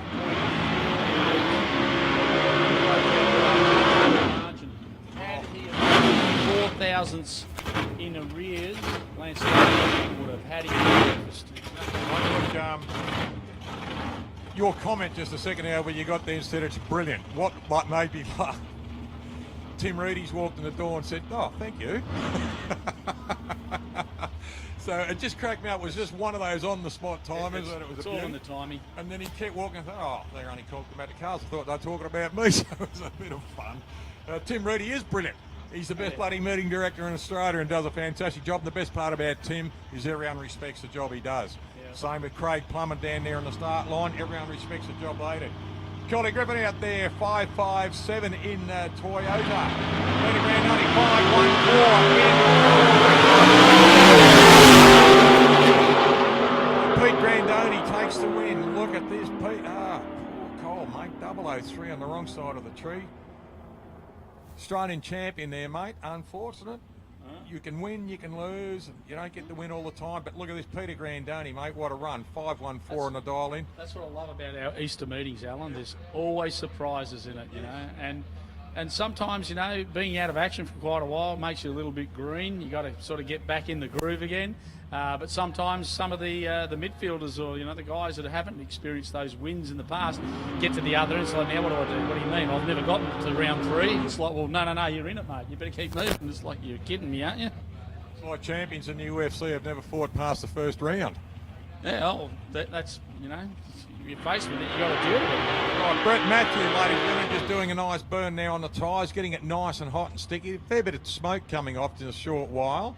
5.65 he is dialed in that beautiful Holden Premier in lane 1. Lane 2, the Pontiac GTO of Rob Camilleri. Now Rob's dialed in at a 5.47, so there is only not even a real big light blink in this one between the both cars on the handicap. Brett will leave early, and then Rob will be right on his hammer to try and chase him down. So we're looking here, John, what do we got? 5.65, 5.47. We've got 0.17 thousandths of a second between them. Here we go, nearly edge up. There we go. Getting hold his lead, and Brett Matthew takes it. A 121 reaction against the 042 of Brett Matthew. Brett takes the win. And his style 5.75. His style is pretty good too. A 5.65 on 5.75. When you look at the yeah. 5.55 against 5.47, 7 off his closest, 10 off his, but the reaction time takes the win. Correct, spot on.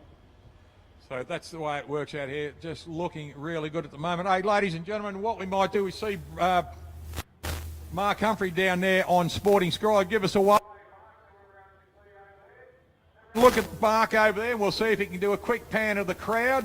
So give Mark a wave over there. He's just going to pan around the crowd. We are Sporting Scribe. We are live streaming around the world at the moment. So give Mark a wave as he pans around. And go tomorrow or even later tonight and have a little bit of a look. That is what we are doing at the moment. That is why we've got 2 microphones up here. But that's what we're doing. Sporting Scribe Muscle, we are panning around the world at the moment.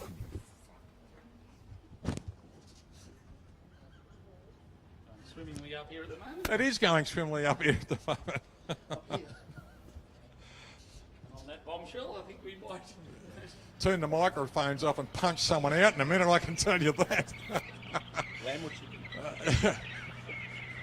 G'day, Rob from Morty Sound. How are you, mate? Lamb or chicken? Lamb or chicken? Get out of here. I actually think that's a question. Yeah. Do you want lamb or chicken is what he's asking. Oh, right, you're having a good time, aren't you, mate? Eh? Big. What happens when you lock someone up for 15 months? Yeah, exactly. And loose again. Oh, mate. I've been dealing with this for 4 days. Trust me.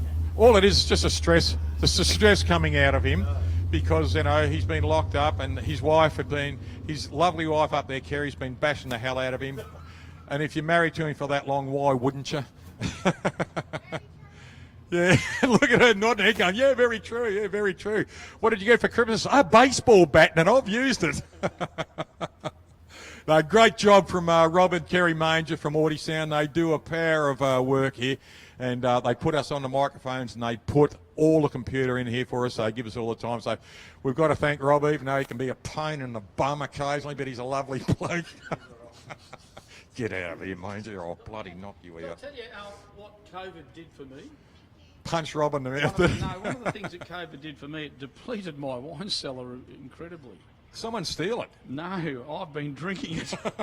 But when you get told you've got to stay home and you're not allowed to sort of go anywhere, well, you've got to keep yourself entertained. So I've been going down the hole in the ground. I've been drinking anything and everything down there. But and I found some stuff that I didn't think I actually ever had too, which is quite yummy. But anyhow, that's what COVID did for me.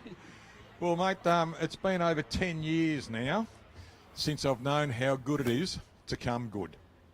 So I've been off the grog now for 10 years, and I used to brag about it when I was up here. They'd tie me to a chair and pour it down my throat, and I'd fight them off famously. But I'll get that bastard, I will. But now I've been off the grog for 10 years. I'm a new man. Here, feel those lumps on my back. Feel them. That's the angel wings popping through.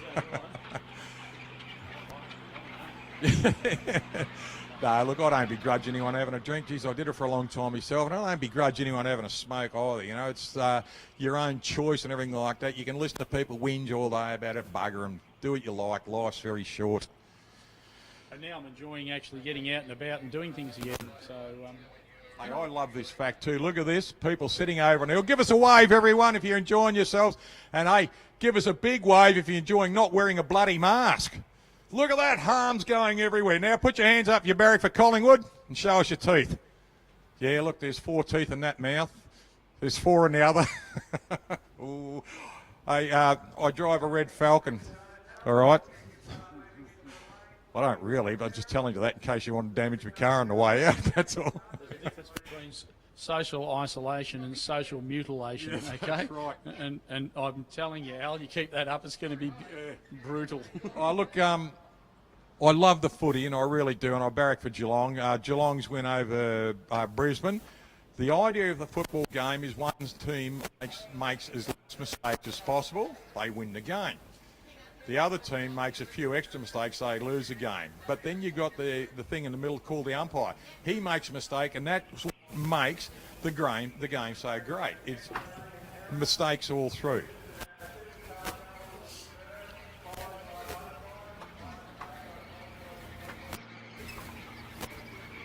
It's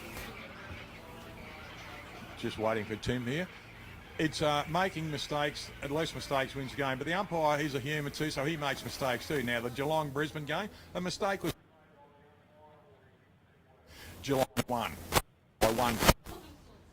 Brisbane go out the other night, young bloke kicks the goal after the game, wins by 1 point over Collingwood. Commiserations to Collingwood, 11-6 to 11-7. So that's been the game I would have sat glued to watching. It would have been one of the best games you've seen. It was this way. It was like a pendulum going all night. Fantastic game. That's what football's all about. Winning after the siren or losing after the siren, doesn't matter. Still go home, great game. You're disappointed over a 1 point loss, yeah. But next week they come out there and they'll probably slaughter the other team or something. But the beautiful part about it is it's a game that everyone, no matter whether you're a multi-millionaire or you're the bloke driving, you know, the old heap of shit from 1971 or something like that. Doesn't matter who you are, you can be standing beside a millionaire, you can be standing beside a pauper, still barracking for the same team and enjoying life. That's what it's all about. So all you Collingwood supporters out there, I really do like you. I think you're lovely people, and please don't punch me, all right? That's an official apology by Alan Ward, who will graciously accept a clear exit tonight. Hey, I've just got a message now from Susie Helm. Yeah. I've known Sue for 57 years. She's got go doggies, what a game. So I'm saying that obviously the doggies won. Well done to Footscray, the Western Bulldogs. Renee Cockerell, 571. Mark Busher, 597 in the black utility. Geez, I love those big wheels on the back of that ute. I love the way he's rolled the guards over on it. Looks fabulous. Then when you look over at the Mustang there, Renee Cockerell, I love the retro signing on that, how it's got flashes all over it, the different colours, so many different colours on that car. The wild berry under the front bumper on the dam there, then there comes the orange into the black, the yellow, the purple through the flashes. Looks brilliant. Lovely shape of the Mustang over there against the blunt shape and the satin black finish of Mark Bush's car, which I reckon looks fabulous. They are a bygone era. They'll never be built again, the one-tonner like that, and they are such an iconic car and a great car too. Right, Bushy gets 1-0, 38 against the 0-1. This is going to go through the line. And the win goes Renee Cockerell in lane 1. Dials a 571, runs a 579 at an 017 reaction. Bushy goes an 038 reaction, runs a 611. So she got closer to her dialing. He got a little bit over and she got a better reaction time. Tony Lamana out here in the Chevrolet Vega. Now look at what their idea for the hatchback Tirana. That's exactly where it came from, Alan. Exactly. And Charlie Saraceno, if you're watching, mate, I still love your blue Vega, mate. No, he wants your blue Vega. I do, Charlie. You know that, mate. And he's never going to speed shot. Oh, gee, yeah. Oh, gee, yeah. Old Grange. That's the Leonard family. That's old Lenny Leonard. Remember Lenny ran the front end of dragster? His son Warren and Matty is still running cars. That is correct. Do you remember here one Easter, Lenny got there and his reaction time was terrible. And when he came back through the return road, his wife got there and said, "Have a cup of tea, did you, love?" He finished to put it down. She gave him heaps, and he just shook the head. I love Lenny, great bloke. Leonard family, fantastic people. I see some of these things though at times. It brings back such sweet memories for me. You know. It does. Love it. Sean in out there in the big Camaro, ladies and gentlemen, 561 on the dial in, 571. This is going to be close. Scrobby in their little Commodore lane 2. Here we go. It's very close on the reactions. This is going to go to the wire. Whoa, look at this. Schwabby in lane 2 takes you in. Dials 571, runs a 596 at 118.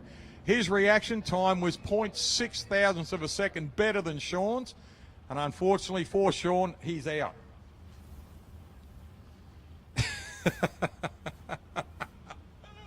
Oh, look, I'm just...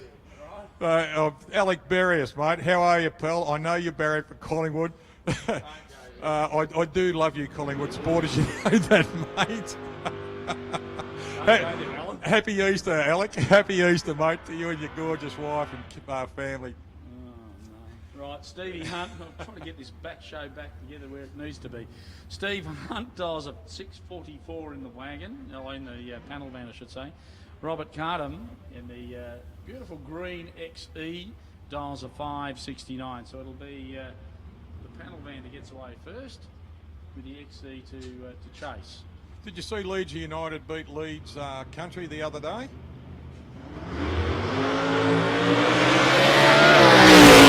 Gets 1-0-1-2 reaction, gets an 0-83 there for Rob Carter. And the win goes to Stevie Hunt in the panel van. Well done, Steve. 651 on a 644. I'm saying that because I'm out of jail now. No one knows who Leeds United and Leeds Country are. You're never going to learn, mate. Look, I'm having fun, so everyone else has got a bit of fun too, mate. Stevie Richardson coming up now. Here will be a solo pass for Steve in this beautiful XE. He's dialed into 560. Let's see if he can get the wheels up again on this thing. Runs a Windsor in it. See if he purges the system before he leaves. Or is he just going to do a slow run? Hasn't done a big burnout or anything. We'll just see if he may even just present and back out, who knows, or just do himself a slow run. He'll do a pass, but it won't be. Won't be full on. 562. All he's got to do is make the effort of doing a 562.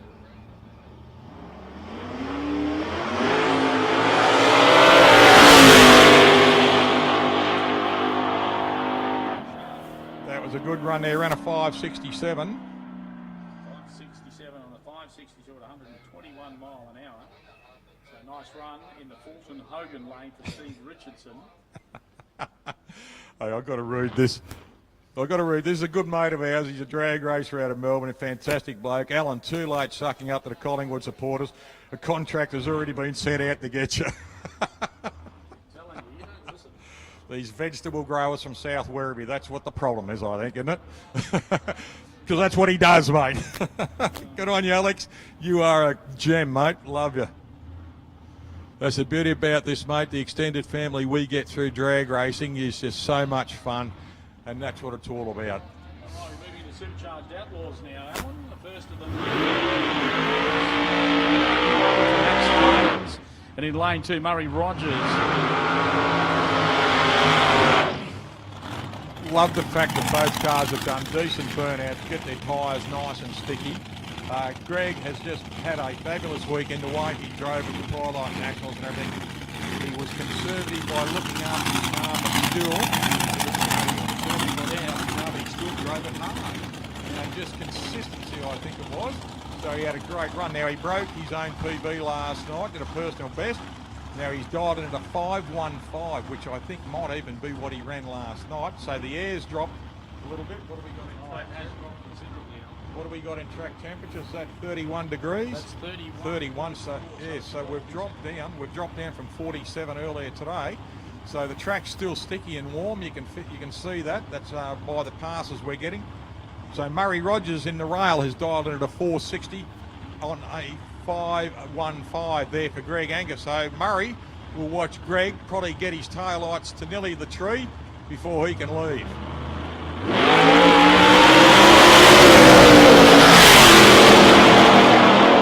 Greg Angus, a great run through, and Greg Angus takes a win on a 5:15, dials in a 5:15, a 2:12 on a reaction. Goes through on a 5:30, takes a win there, running round robin in the supercharged cars. So they'll both be back a little bit later. Interestingly enough, Alan, we've gone from a relative humidity of 25% to 29%. Right, it's going up. the It's percentage. there. Yeah, the sun's dropping. We're getting Exactly heavier what I was air talking density. about, Yeah. and I'm going to be watching that. Good Yeah. half hour to 3/4 an hour into the darkness or the sun Yep. dropping. That's going to change dramatically. Yep, we've got a beautiful sunset over there at the moment, here at the Sunset Strip. The other weekend when we were here, mate, the sunrise came up, so we renamed it the Sunrise Strip for a while. Oh, it's beautiful, mate. Look, we live in the best country in the world here in Australia. We certainly do. And, you know, when you see sunsets like that, what nature can do for you and everything, mate, we get it every day, every night. We live in the best part of Australia. Lucas Woodburn in the Wilburn racing car. It's a Dodge Avenger running a 511 TFX motor. And the supercharger was an ex-Darren Morgan top fuel supercharger on that car. So it's been up and down the track a couple of times. Now the car has been together for a few years. Bobby ran it here a few times. Now Lucas did his first pass 150 run the other weekend and did a PB last night of a 460. Now he's dialed it into 450. So they are working well on the car. You can see Bob down there watching and overviewing what's going on. Yep. There's a lot of drag racing experience in that guy's head. 50 years, mate, And plus. he's making sure that what happens for Lucas Woodburn now is as good as sharp an arrow as he can fire for him. Now Lucas is driving this car beautifully. He's done a lot of concentration in the last 12 months. He is willing himself to do better every pass, and I admire the young bloke for that. And he's doing it. He's driving the car sensibly too. He knows if it gets out of shape, get out of it, which he's done a couple of times. And that's just drag racing. But he is driving a very powerful car there. And as Bob Sherry. Now, Bob's driven everything. The only thing he hasn't driven is a junior dragster. He's driven everything else, top fuel, right down to where he is now. Well, not right down to where he is now. I reckon we could nearly put a Briggs & Stratton on his belly button and throw a couple of wheels on his feet and under his armpits, and he could nearly be a JD on his own. He'd have a go at it. He'd have a go at it. Now, Bob Sherry's been racing for a long time. Bob, in a little gangster, he's dialed in a 515 and a 450. So Lucas will watch his taillights to about the tree before he heads off.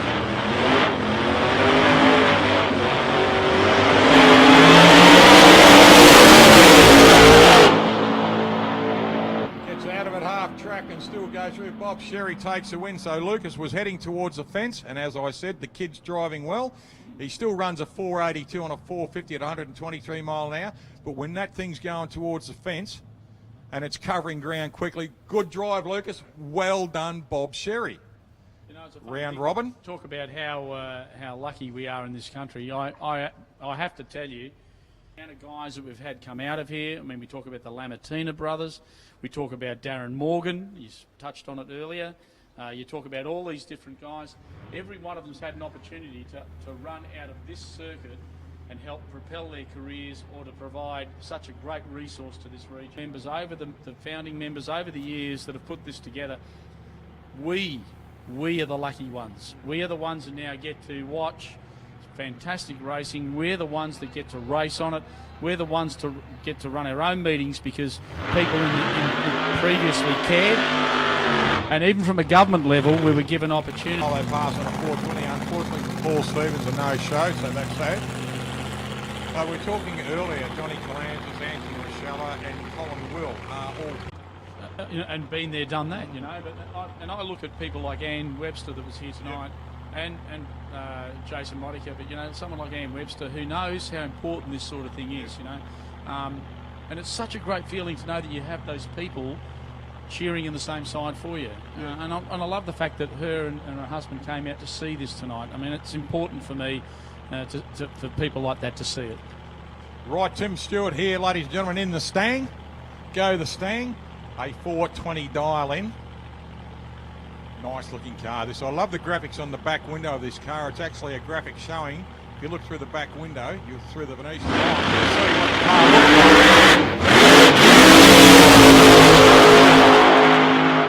like. 064 still runs a 473 at 165 miles an hour. So he's dialed it into 420. You heard the deceleration, then kicked it again. Still got a good run down there. Did a 162 last night. Now done a 165. Not his best pass. His PB is below the 420, so he's right on it at the moment. I'm still enjoying myself. He's a newcomer to the sport, I would call him. Down there looking at the track, Paul Gregini. He loves it when I say that. Makes him feel young. Paul's been around for a lot of years, mate. A lot of experience under that hat. He's down there with Vince Monty on his engines. I met Paul a couple of years ago, picked him up in Adelaide, drove him to Whyalla. Great time. Learned a lot about drag racing, what you do, etc. like that, just from 4 out of 3.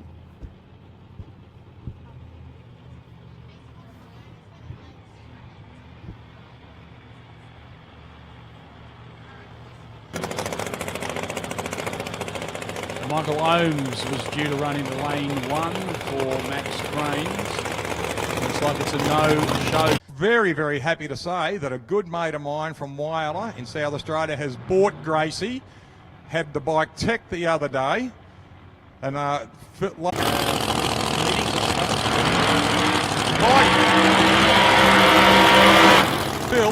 and Sam Parker, his son, bought the bikes here about 10 or 12 years ago and did some demonstration passes for it at Easter time. Now I spoke to Phil down on the fence and I said, if you weren't drag racing, what else would you do, or what sport? He goes, what do you mean? Well, I wasn't drag racing. They've nearly got the same result as the Collingwood comment, didn't it? Yeah, that's right. How dare you say? How dare you say there's any other sport?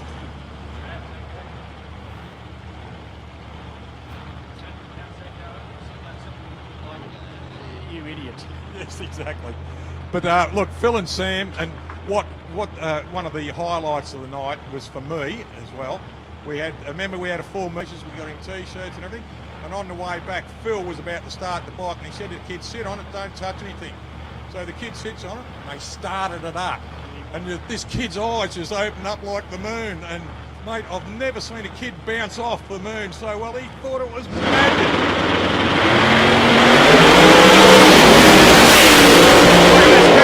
Drag him down. Oh, look at this. No, he didn't. Dale Tucker took him on that one.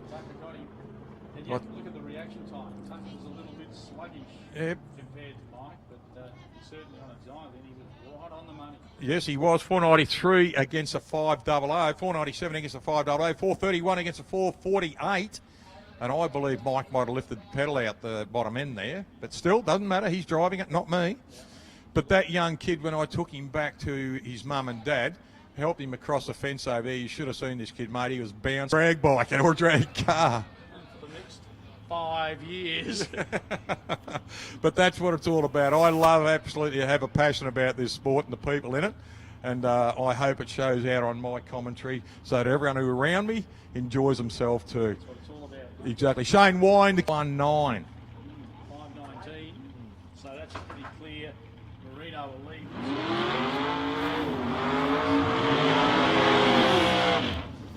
I tell you what, in the burnout, that little altered of Marino Gregorix, I like watching that. That picks up the pace.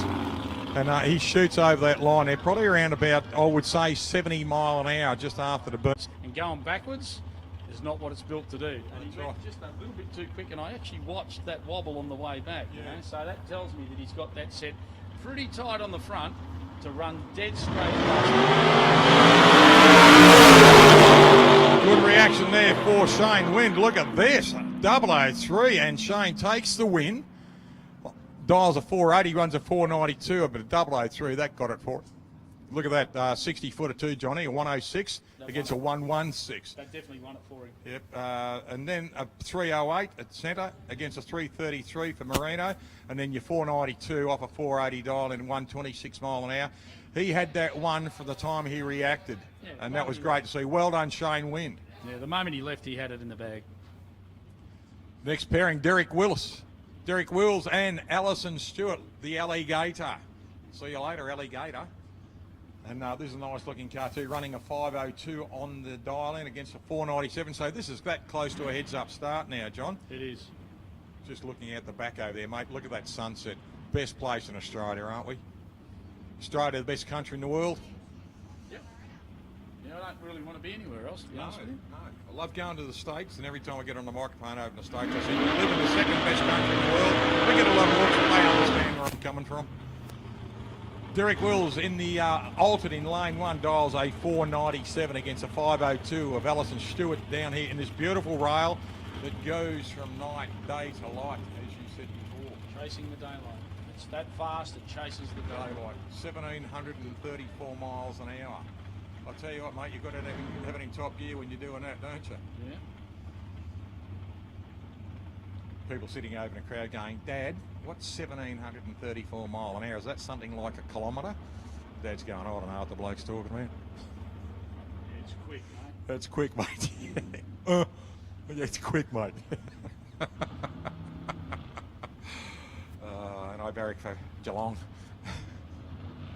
Love about you, Alan. You just have a ball, mate. We do. It's what it's all about, having fun. If we're having fun, I want the people over on the hill there to enjoy it. Yeah, same here, mate. I enjoy commentating with you. We always have a good laugh. And I love your stories to tell about technology, about this and that and everything like that. And I love your opinions too, mate. You're a very smart man. I do like that. I learn a lot from you. Very well. Oh, look at this. Alison Stewart takes a good win. 502, 507, 105 on the reaction. Great pass. 507 on 135 mile an hour. Look at this. Kenny Stewart and Stuart Johnson. Yeah, Kenny Stewart, Stuart Johnson. Almost like I'm stuttering. Kenny Stewart out there in the Fuchs dragster, Stewie Johnson. Now look, as we're talking, ladies and gentlemen, watch the helmets on launch. You will see the violence in the cabin there, in the cage, of when these blokes launch. They will do that slight lean forward with the helmet, and then when they hit it to leave the line, you will see their bodies go hard against the back of the cage and everything, and they'll be yelling out to themselves, love it, love it, love it. Kenny Stewart dials in a 472 in the Fuchs in lane one. Stu Johnson, 504. So Kenny will watch about half his dragster get in front of him before he launches. Now look at it. There's a 260-inch dragster of Ken Stewart's against a 224-inch dragster of Stewie Johnson.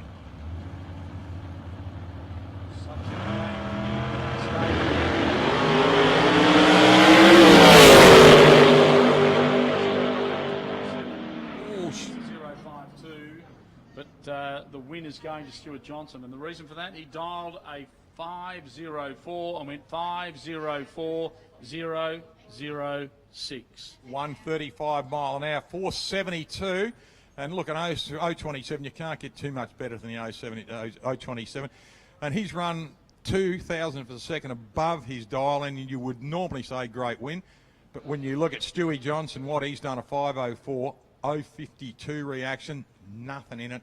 504 right on his button. Thousandths of a second above his 5.04 dialing.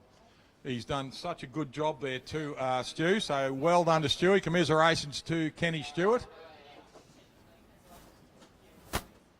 Crazily good. That is just crazily good. It is. Unreal. Good to see everybody having a big feed up. Give him some drinks. It looks like the coffee van's been going flat chat over there. Give us a wave if you've been going flat out, boys. Over in the DX B coffee van. Hopefully you've made a reasonable run of it tonight. Looks like the Souvlaki van's got quite a few hanging off of it as well. Good on you guys. The girls in there doing a fantastic job of looking after our patrons. And the Scoops Delight guys. Looks like they're having a pretty solid night too. That trip's going over here. You're going over here, Trev. Hopefully all been looked after too. The Ziggy's van behind the back that does those awesome coffees. Yes. Alan, the awesome coffees. Awesome coffees. They do Awesome. awesome coffees. He does a great job of it. Just having...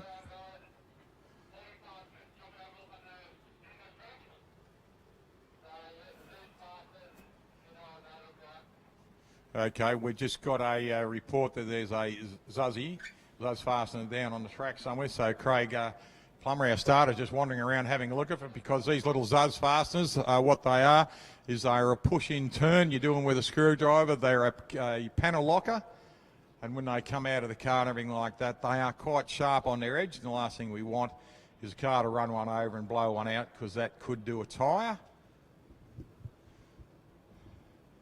Beautiful evening here in Sunraysia. You look at this, ladies and gentlemen. Great place to be, Mildura, over the Easter break. Fantastic. It was great to have Jason Modica, your mayor from Mildura, here and having a chat with us. And he's starting to show his passion of what he wants to do for this community. So that was great to see. And having Anne and Phil Webster up here, Anne, the federal member, Nationals member here for Mildura and the Swan Hill District, having a chat with Johnny Contract up here. And it was great to hear some great questions, some passion and opinions from John. And it was great to hear some fantastic answers too from Anne. I'll tell you what, Alan, this is a true story. COVID did this to me, and I'm going to continue to say that, but it is what it is. I had an opportunity before Christmas, a month or so before Christmas. Mercedes-Benz decided that they would release their brand new S-Class Mercedes-Benz sedan. Now, I don't really know much about this, but I got an invite via the email system, and I actually had to register for a ticket as such to actually be part of the premiere for this. And this is the very first time Mercedes-Benz have ever released a car. Typically they fly their journos everywhere and all the rest of it. They couldn't do that this year, or this time around. So what they did is they actually had special invite tickets, and I got mine through, of all places, Berwick Mercedes-Benz in Melbourne, and that's how I got linked in with this. Anyhow, long story short, I got a ticket to connect to this, and if you had a ticket to connect, you could actually get on and actually... It's a legacy in itself, really, isn't it? He gets away nicely on the 1. Cook running down. Oh, the win goes to Noel Inman in lane 1. Dials a 700, runs a 7075 at 92 mile an hour. Pete Cook runs a 615 dial in, runs a 620 at 111. So pipped at the post, not by much, but by pretty much a reaction. You know, a funny story, Al. I look at this Peter O'Connell front engine dragster here, and so the bolt from the VEU we've found, have we? Oh.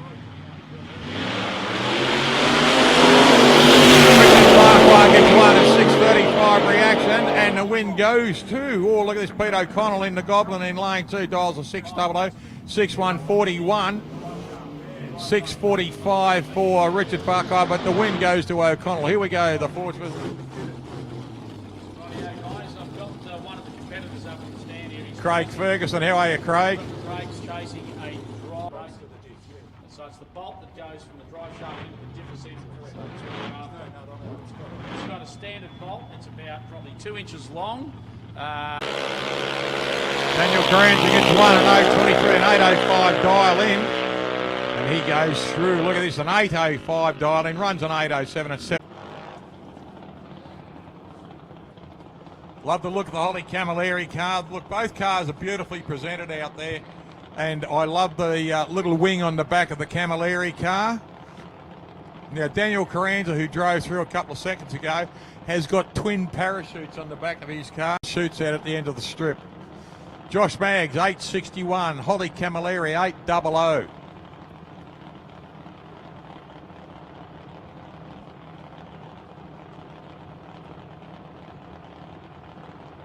That beautiful sky as we are dropping. This is why the sunset strip light. Ellie Gator, Ellie Stewart, have a look at the sunset, love.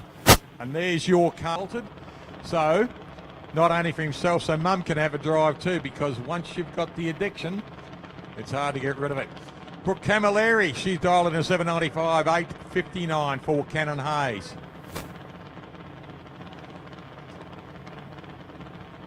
Hayes an 057, so just in front of Holly Camilleri. Brooke Camilleri, she dials in an 072, and the win goes to Cannon Hayes. He dials in an 859, runs an 868.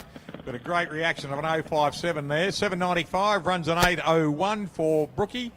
Unfortunately, an 072 reaction.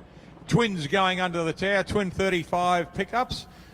The Dan Wilson car going under. Alira Cardham coming up next, and Aubrey Maggs, this beautiful little girl Aubrey Maggs. This is her first competition meeting. She'll come out into lane 2 in the speed flow car. She's dialed in at a 1220. Now this is going to be a little bit hard for Alira Cardham. She is dialed in at a 799, so she's got to sit there for 4 seconds and watch this little car of Aubrey Maggs disappear from her. And Aubrey, she can't make any mistakes. She did a 002 on the reaction last night, so she's right on the button too.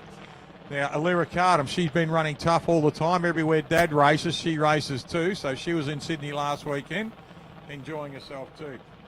It's pretty cool when the family gets to move around and travel to events like that and still be connected as a family. It's incredible. It really is. And I think a lot of families out there are probably missing out on this. All you've got to do is put your hand up and say, you know what, one of the kids wants to race, what do we do? Mate, I remember as a kid when my dad was racing powerboats, we couldn't get enough of it.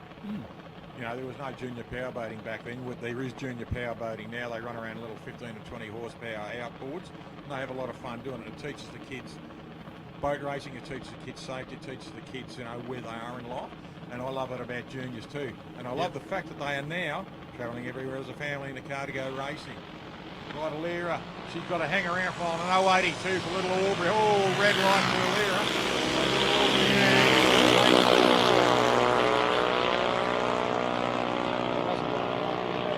Yeah, unfortunately for Alira Cardham. Only 0.068 on the early side of the tree that gave her that infringement.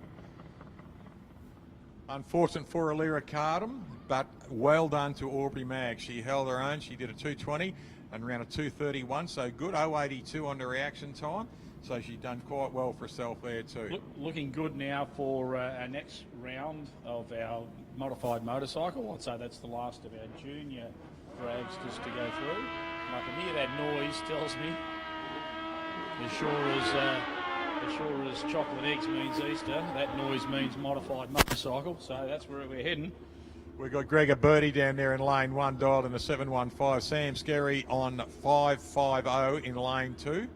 Now, Sam hadn't had a good run with his bike. It seems to be losing power on launch, and just turning itself off. So we'll see what happens with Sam this time. And Gregor Birdie sitting very, very happy out there. And we'll see what happens here with these two. So what's going to happen? Greg will get away first, obviously with a 715 that he's dialed, and Scary will then have to do the running down at 550. So it'll be the better part of nearly 2 seconds. Not quite that he'll give him. This will be an interesting one. Here we go. Greg leans into it. Off he goes. Gets up on the wheel of goal. Unfortunately, red light straight away for Sam Skerry, and the win goes to Gregor Birdie straight away. Well done, Greg. Sam will seriously be kicking himself over that.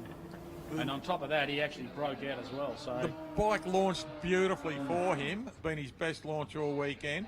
And here he is, ladies and gentlemen, the flying Finn himself, Brian Finn. Lock up your grandmothers. Finny's on the bike. He's about.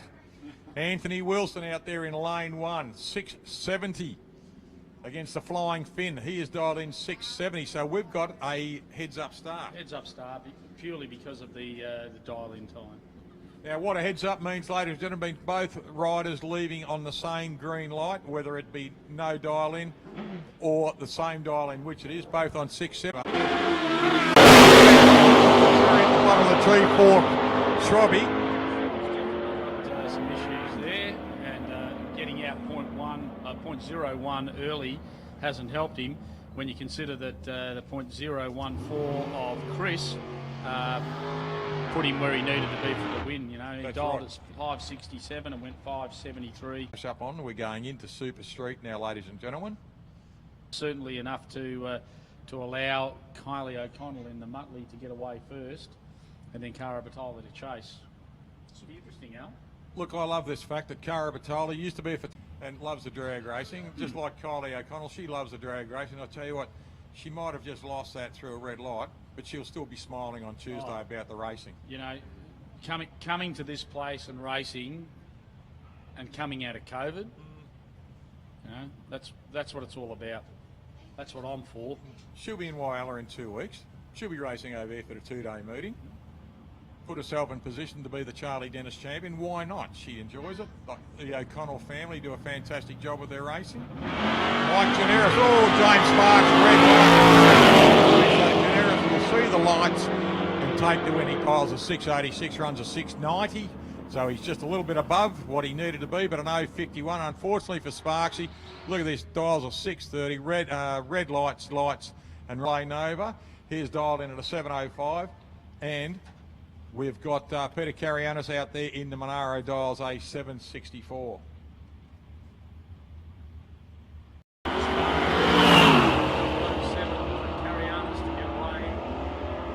764 and went 774 at 87 mile an hour. But have a look at this. This is the one that we wanted to watch.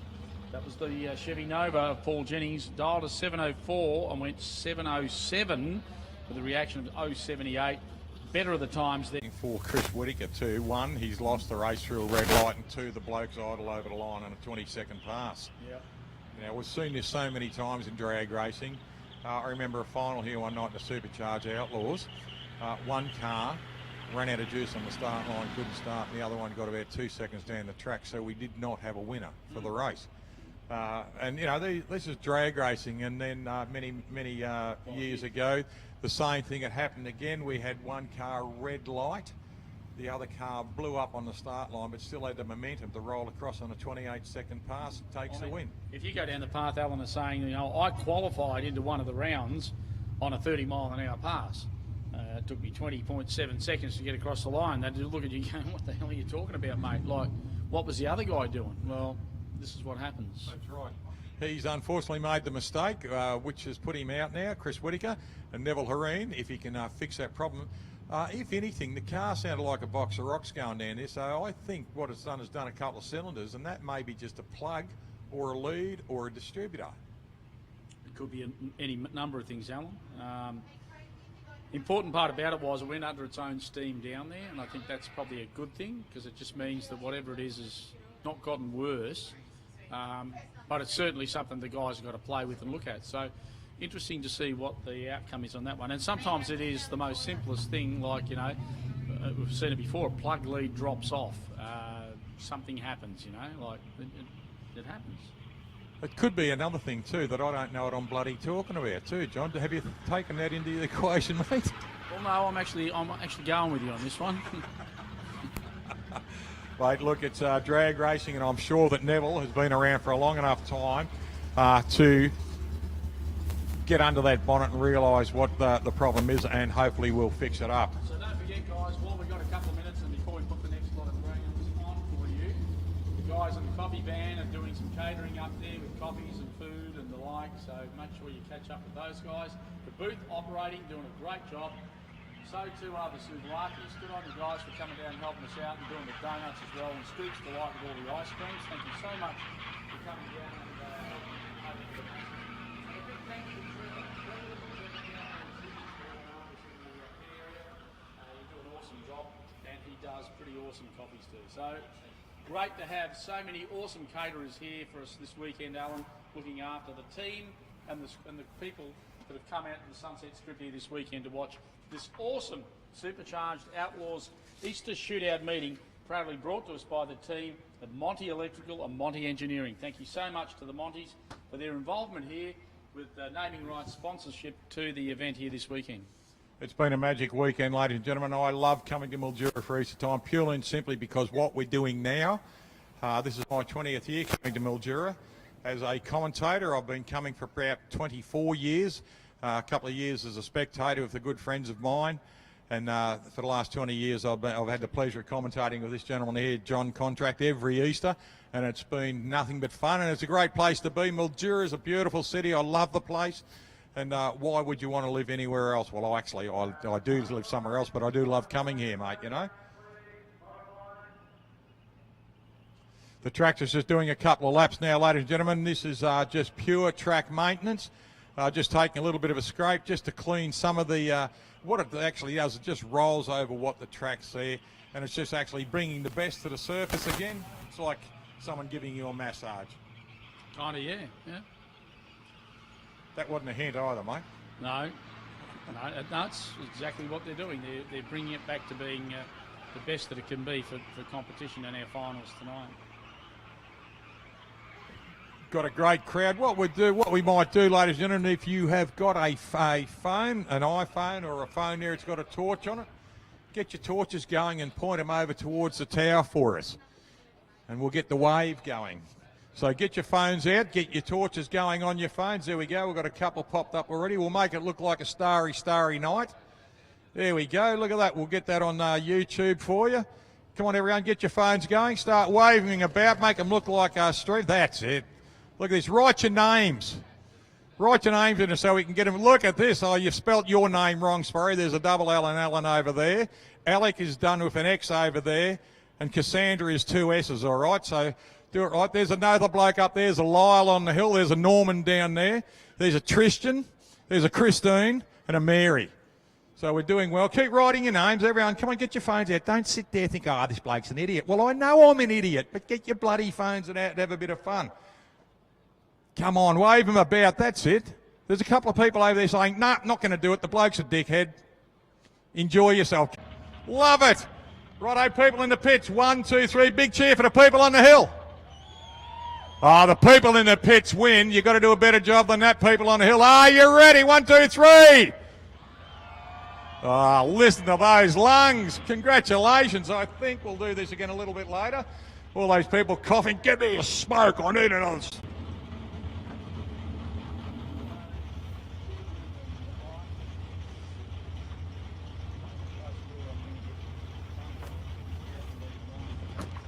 Top Sporties are doing round robin too, so they still get another chance to come out. Now, Lance lost his last round, but he's back. So Top Sporties are doing round robin too. Lance Larkham in the beautiful Mulberry Midnight Colour car in lane 1, 550. Pete Grandoni, 510.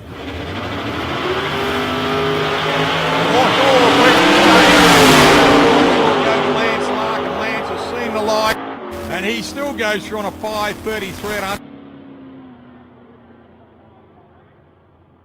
4 mile an hour. Fantastic pass there by both drivers. Fortunately for Pete Grandoni. Next pairing engine in the Toyota and the Falcon running a small block Chevrolet and kicks it across the line there. So Corey Reid just couldn't reel him in, but Rudy 545, 567 against a 557 on a 566. So Cole was closer to his dial in. A better reaction on an 021. Corey Reid, an 060. Robbie Camilleri, ladies and gentlemen, coming up. He's out of Langwarrin in Victoria. His lovely wife, Anne, will be around the car, and he's got 2 gorgeous daughters. Love the sound of these burnouts, ladies and gentlemen, where they just grind them into the track. They don't spin them, they just grind them in. Sincerely hope you're enjoying the evening's drag racing here. We've had a great time. We started racing at 11 o'clock this morning, and pretty much we had our tea break. We spoke to Jason Modica and his daughter. We kept them out on the start line, Jason and his daughter, put them in the middle of the start line there behind the boys, behind the officials, gave us some earplugs, told them to block their ears, hold their hats, and while the Supercharged Outlaw cars did their starts and burnouts and took off, and it was just something that I wanted and a few other people wanted for Jason and his daughter to experience, and they absolutely loved it. I gave him a little bit of a heads up what was about to happen, and here we go, 5:43, 5:55 on a red light for Robbie, solo pass. Yeah, amazing, really. I think they'll go away with a very clear image of what has been created down here, and just how much support is really needed to make sure things like this continue to do. It is a premier event for not just Easter, but it's a premier event that this region holds, amongst other events that it holds as well. And it's because of the complex that's here that we're able to do that. And that's also been because of a number of people in the background, government, local, club members and the like. So the continuation of this is really important, and I'm sure that they'll all go away, including Ann Webster and others, understanding that this is a real integral part of our community. We've got to make sure we continue to fund it. Exactly.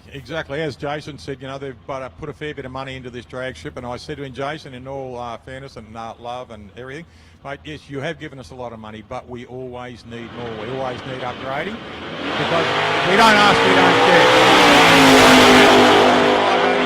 105 on a reaction, runs through on a 573, so just above what he dialed in and just idles out nicely. So good run. Unfortunately for Aid Delbroy, he was a no-show. So Adrian Delbroy obviously got a problem with the big WB Stady in the pits.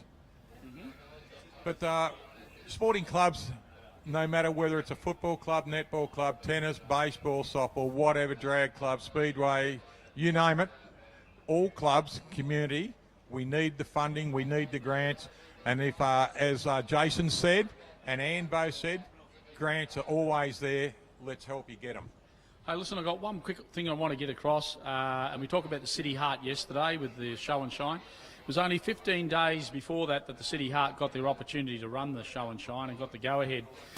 As you're well aware, the boat race isn't happening this weekend, so today and tomorrow there was not going to be any competition whatsoever because there was some issues with, in short, insurance with rounds.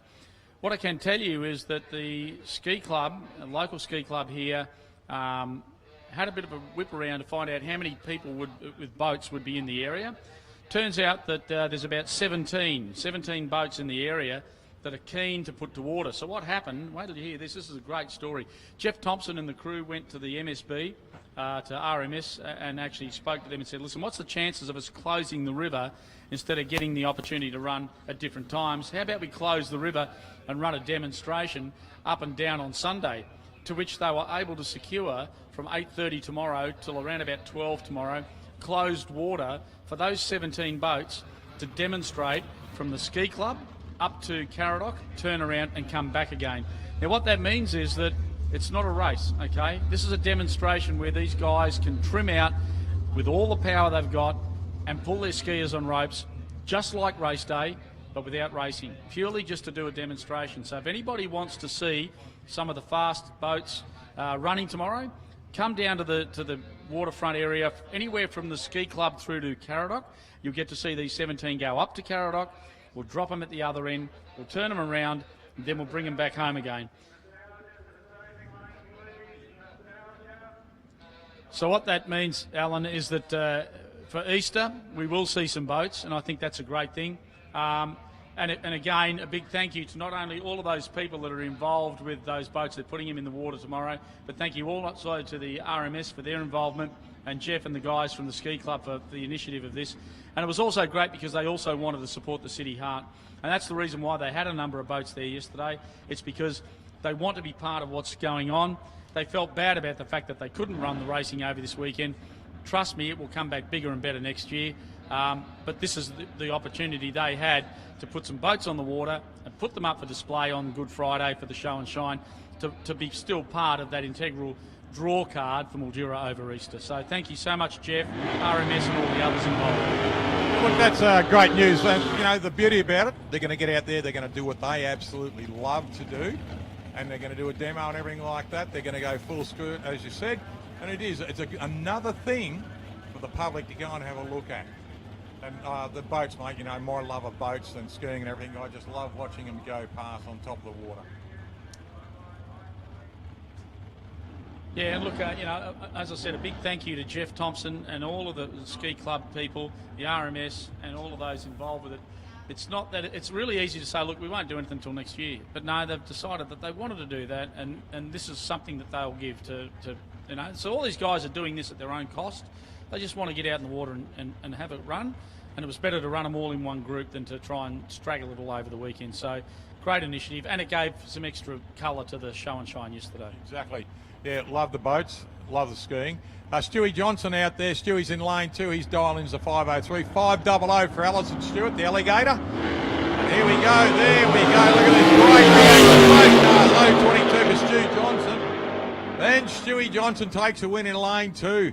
505 on a 503. 500 for Alison Stewart, and she runs through on a 520, 502 at 136 mile an hour. Stewie Johnson gets here on an 022 reaction and takes the win in lane 2 on a 505 at 134 miles an hour.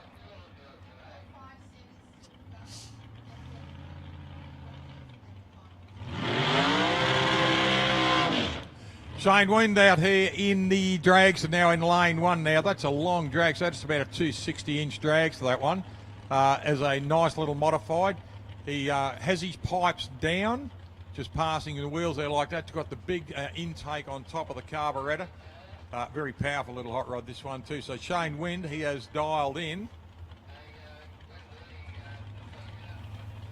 So I'm hearing that straight after this one, Alan, we're going to be doing a track prep. And after the track prep, we'll then move down to bringing some semis up. And then after the semis, some grudge matches, and then we'll go straight into the finals. So a little bit left to run here this evening. Some really nice stuff.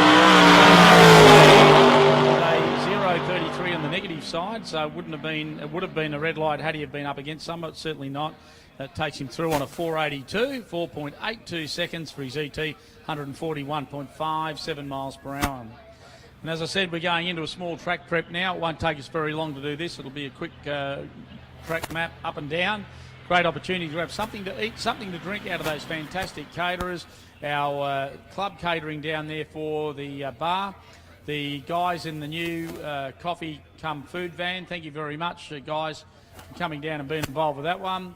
The souvlaki van with Peter and the crew, along with the donuts, they're operating, as to the Scoops Delight ice cream guys. And then downstairs here, thank you very much to Trev and the team. It's the team of Ziggy's for looking after us down in the pit area. See Trevor going hard at it. Good on you, Trev. Thanks so much for coming down. Each and every one of you catering for the masses here at this awesome event. This Easter shootout this weekend with our Supercharged Outlaws, proudly brought to us by the team at Monty Electrical and Monty Engineering. Thank you so much for your involvements here this weekend.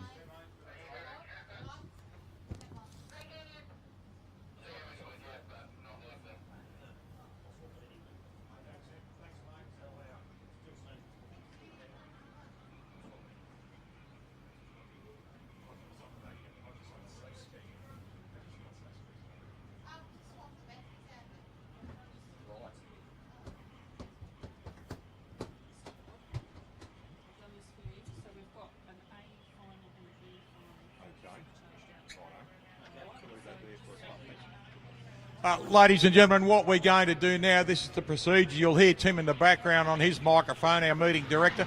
We're going to do some track prep now because that'll allow the cars. Tim is going to organise to get them all into the final and bring them up. We've got a couple of more passes to go before we get into the final. What we're doing is the track prep so we can go straight through to the end of the meeting from this, unless something happens, which we don't. We don't want anything to happen, but the boys are just going to prep the track so we can go straight through. Tim's going to get all the brackets ready to start getting towards the finals. We will do, under Tim's organisation, we will do some grudge matches, which is the cars who have already been knocked out who want to have a run again. They will come out and we'll encourage them to do massive burnouts for us. And what it will be, a little bit of entertainment. And what it does, it gives the cars going into the final and the bikes going into the finals just a little bit more turnaround time. But instead of you sitting here waiting for finals and waiting for things like that to do, we'll have the grudge matches in the middle of it. Now, you'll hear Tim on the microphone in the pits. We will shut up when he talks, which is very hard for us to shut up anyway. but we will shut up when he talks because he will be organising the cars to come through into the staging lanes for the remainder of the remainder of eliminations before we go into finals, and there will be grudge matches. Grudge matches are good fun because it's the cars who have been knocked out and the bikes who have been knocked out gives them another chance to come out here and do a couple of more passes, and hopefully we can encourage them to do massive burnouts for you. So please sit back and relax. The boys are going up there well in the coffee van. The souvlaki van, the ice cream and the donuts are still going well, and the bar up on the hill is still going well. We've got the canteens down here in the pits doing a fabulous job as well. So please grab yourself something to eat, something to drink. We are going into the sharp end of the evening and sincerely hope you are enjoying yourself. We're having a ball up here. I think that you've worked that out already. It's great looking back, seeing a full pit, which is fantastic. We'll have presentation after the meeting, and if you would like, you are invited. It's in the club room, and that's where we'll have the presentation after our meeting. So we've got a fair fit to get through. We've still got probably an hour and a half or so or something like that of drag racing left, maybe a little bit more. Who knows? Who cares as long as we're drag racing? Please sit back, relax, enjoy, look after yourselves, and have a talk with your family, your friends, and please enjoy yourselves. Thanks very much, ladies and gentlemen, for supporting us. And once again, it is so good to see such a big crowd out here at the Sunset Strip again, after we've all been that worldwide curfew of sitting at home for so long and pretty much no place to go. So it is so good to see so many people back out here on the hill and in the pits, racing, spectating, and most of all enjoying yourself. So relax, ladies and gentlemen, just have a fabulous time, and we'll be back in a couple of minutes. Thanks you for your patience and your great support. Love you all.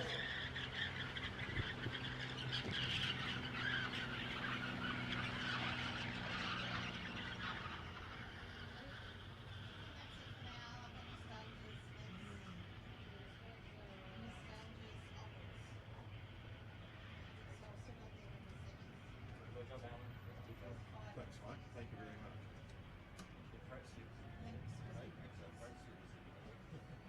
Pretty good for home. Did you see the sunset this afternoon?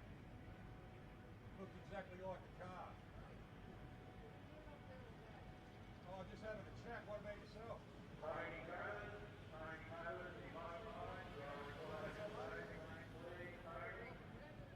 Enjoyed yourself?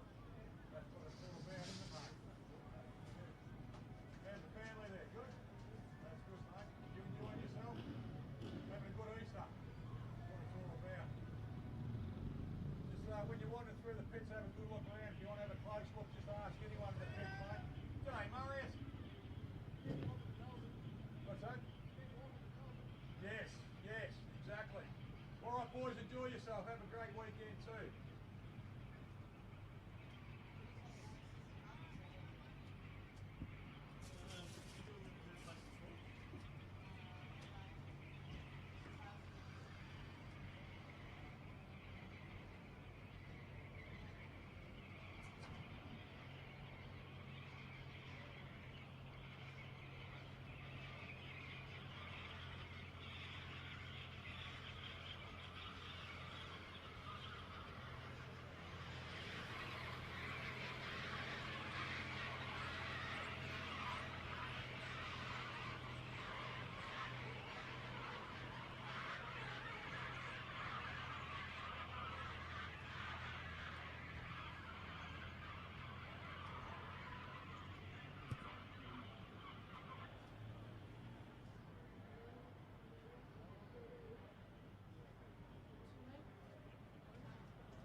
Okay, ladies and gentlemen, as you heard, Tim in the background has been calling everyone up.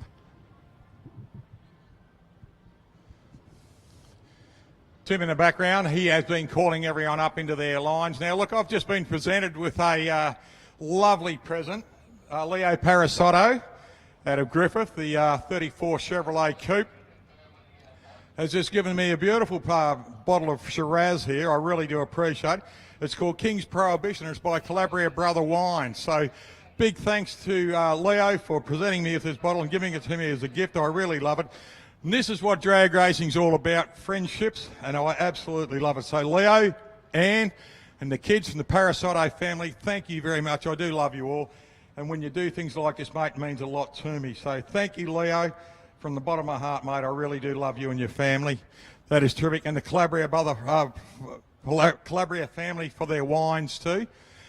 Also, we've got a gentleman by the name of Dino from Rochester in New York is watching us in on the live stream too. So g'day to Dino from New York. Hang on, what we'll do is we'll get everyone over there on the hill to yell out, "Hi, Dino."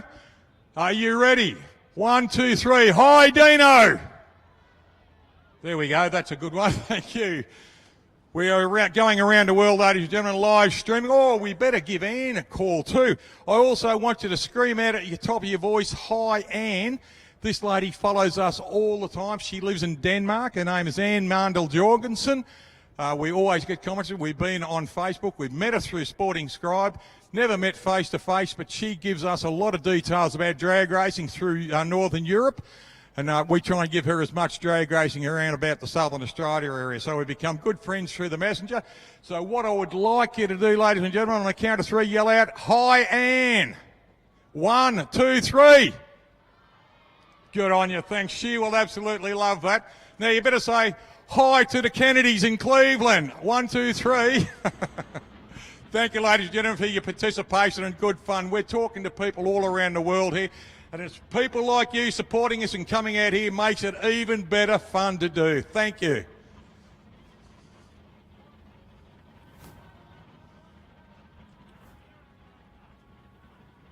Matty Cockerell will be coming out up against Pete Cook.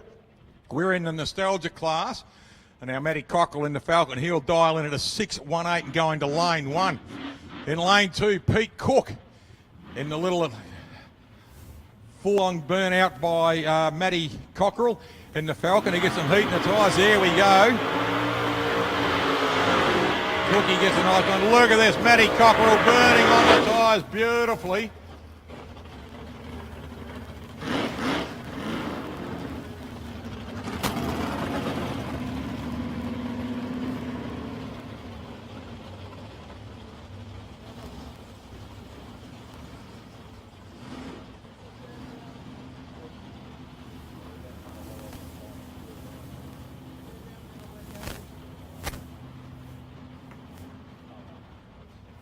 Right, this is the final round robin for the nostalgia class. And then Janelle in the tower here will work out who will go into the finals. Pete Cook bouncing this little angle here. Oh, I love it. I just love the shape of that car. I think it's a fabulous looking little drag car. Short wheelbase, big wheels. A lot of room under the bonnet there to smack a big 383 Chevrolet. And he's up against the 434 Ford engine.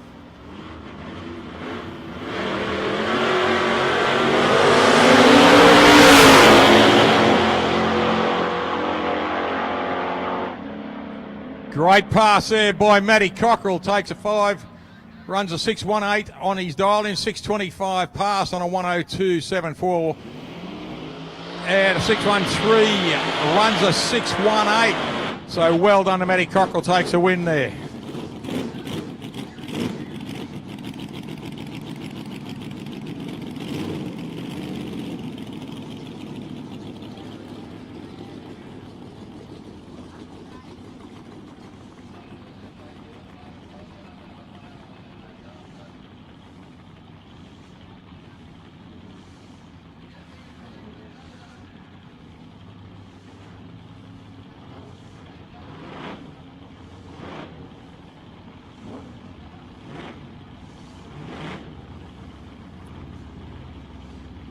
Next pairing, ladies and gentlemen, Danny Wilson out there in the 35 pickup. He's up against Richard Farquhar. Now, Richard in this little 23 bucket, running a supercharged. This will be an interesting race. Look at this. Danny Wilson skates away and takes a nice win out there. Dials a 5.95, runs a 5.97 at 112. Rich Farquhar, 6.35, runs a 6.60. Richard running a 350 cubic inch Chevrolet with a supercharger in it, that little T pickup, and it's a 35 Ford pickup running a 400 Chevrolet. Ian Hicks in the little Tudor in lane 2. He is dialed into the 634. Billy Crozier, the Poon Kerry projectile, has dialed into the 616.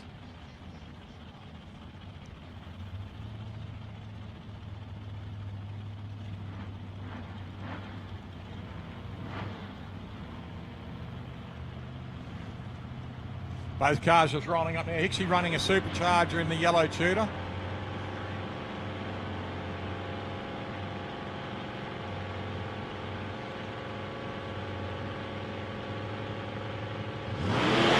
Oh, Hicksy gets Billy running down. This will be a good pass, and the win goes to Billy Crozier. In lane 1 in the little altered, Tony Travis coming up next. 2 front engine dragsters. Tony Travis running a 360 Chrysler V8 against a 427 cubic inch Ford V8 in the front engine dragster of lane 2 with Pete Connell in the Goblin. Unfortunately, Johnny, I have heard Adrian Delbroy has broken a gearbox, which is a real shame in a WB Stady. That's his reason for no-show. So we sincerely hope Adrian and his beautiful wife, Kyles, can get the car fixed, mate. Love having them up here. They're a good family and they're great for drag racing. Oh, look, I'm sure they will. And you know, he's got a commitment in himself that he loves to race out here. And, you know, as a competitor, whether you win, lose, or indifferent, it doesn't matter. You just do what you need to do to get it back together again and you drive it. So I'm sure we'll see a lot more of the Delbroy family, and the fact that they make that trip from Griffith down every year for us, or when we have meetings here, is so appreciated. So absolutely. Tony Travis gets away on the 300, but look at this, an 0.91 for Pete O'Connell, and Pete O'Connell takes the win. Tony Travis actually broke out. 6.51. 6.40. So that's a better part of nearly, what, a tenth, at least a tenth out on this one. On a 300 reaction. Had he have gone actually better than 300 on the reaction, Al, it might have been an even bigger breakout margin. So you certainly can't do that and get away with it. Next pairing, Noel Inman in the tall T up against Stuart Mitchell, who'll be running in the Desperado, the Fiat Topolino. Now the little Topolino running a 327 cubic inch Chevrolet. Stewie's out of the Swan Hill Club in Mildura. That sounds really good, doesn't it, eh? Very good. I'll put the tongue back in the mouth and we'll try again. He's out of the Swan Hill Club in Swan Hill. And loves his drag racing. Look at this. There we go. Gets the wheels up and then gets away on a 700 dial in. Stewie on a 600, and the win goes to Stu Mitchell in lane 2. Well done, Stewie, my man from Swan Hill. A 600 went 601 at 111 mile an hour, and a 700 and a 707 you can see was only 01 or 100th of a second thereabouts outside of his dialing, whereas the other one was what, 700ths outside of it. So look at the reaction times: 384, 386. Very close. Yes, exactly. The other thing I must add while we're talking out. Notice the relative humidity's up to 31%. So it's gone up yet again.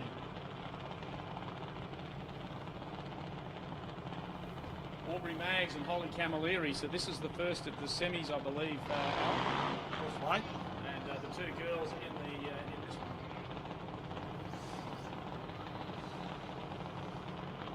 One of them will go through. Holly Camilleri's dialed an 800.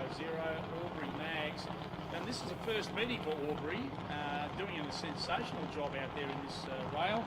Dialed at 12.20, so looking good. 12.20 versus an 800. That means that Aubrey will get away early. Holly will follow, but first meeting for Aubrey, and she's really making waves out there. And if she wins this one, she's heading for the final. That's right. Now, Holly Camilleri Oh, unfortunately for Aubrey, she's red lighted. What a shame. Now Holly's taking the win straight away.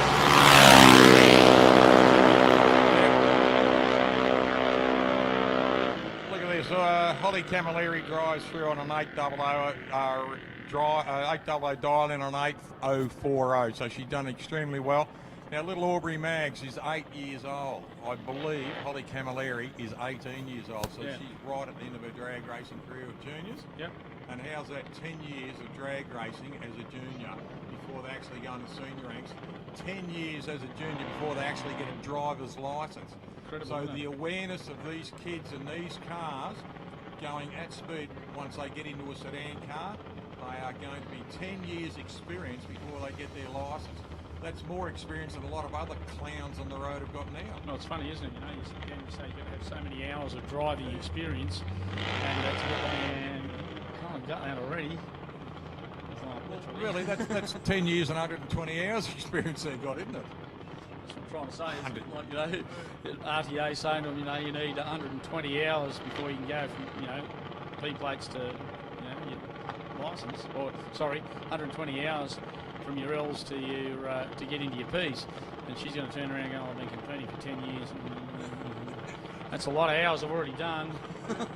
And loved. Daniel Carranza out there, he's dialed in an 807 against Cannon Hayes, who's dialed an 864. Daniel in the Batdan car, racing for the awareness of autism. I love this young bloke. He is a terrific young man. And Cannon Hayes are equally good. Both actually, here we go. Look at this, ladies and gentlemen, racing for the awareness of autism. Both these kids out here, Cannon suffers from autism also. So here we go, two kids not letting anything hold them back out there racing.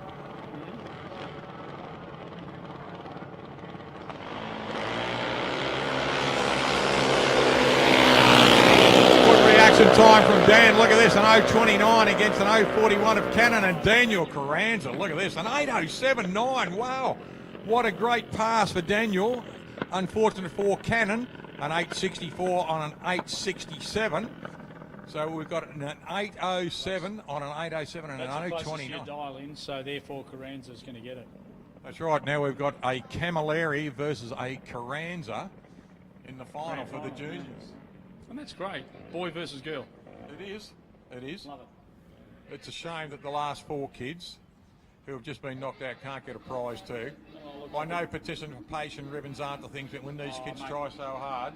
I think the sheer fact that they've made those two semis, that in itself's a bit of a win.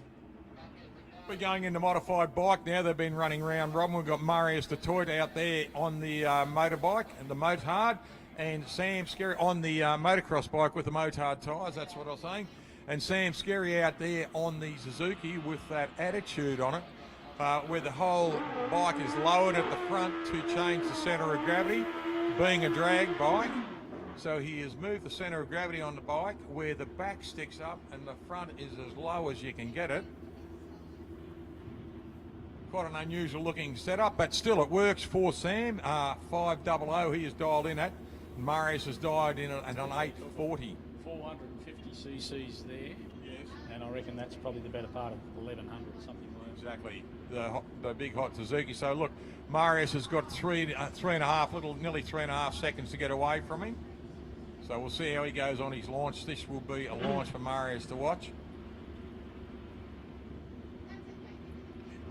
Leaning into it, here we go. Oh, red light for Marius, just a little bit too quick.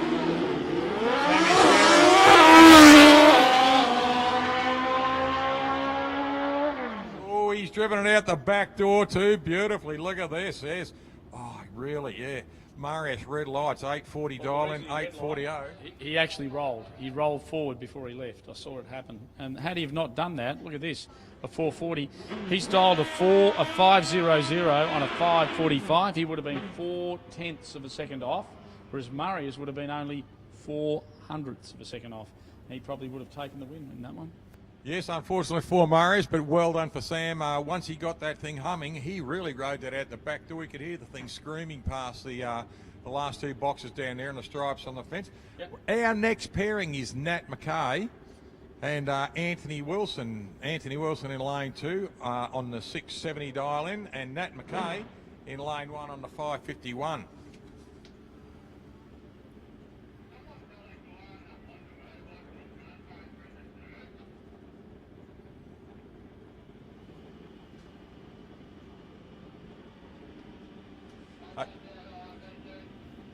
Okay, these boys, 551. Here we go, 141.07. Can he run him down?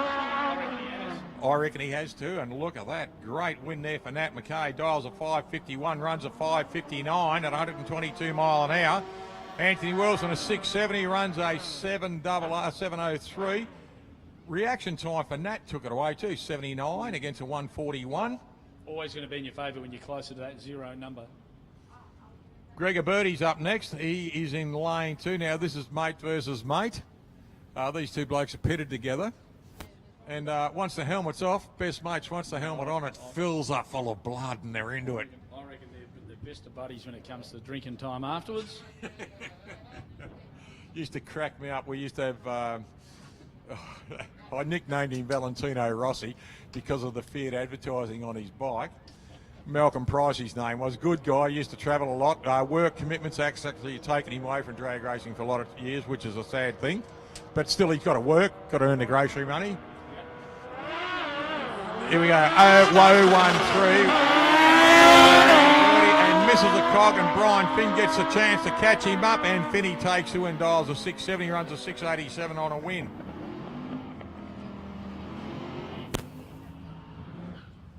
Experience way, looks like we're into Super Street. And of course, a category change there as we see the first of the two of them. It looks like the Chevy in lane 2, which is for the team at Fulton Hogan. And in lane 1, the Max Cranes. Lane sees the VK Commodore.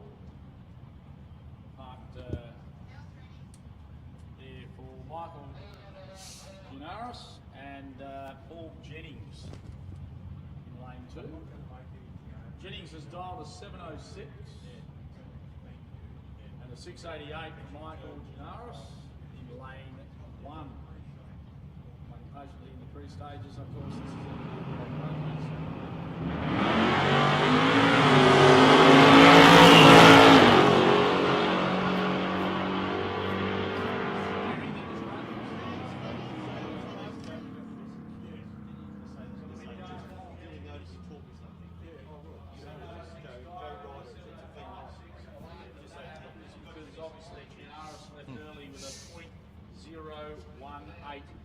time in front of the tree, which means that he actually left just a little bit early.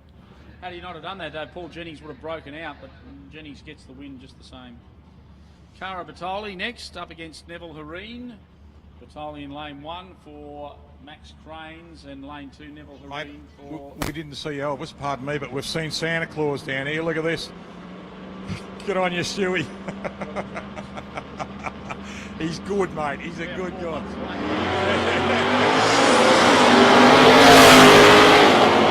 Neverine 667. Now that car limped down the track on the last pass, and look at this car breaks out, unfortunately.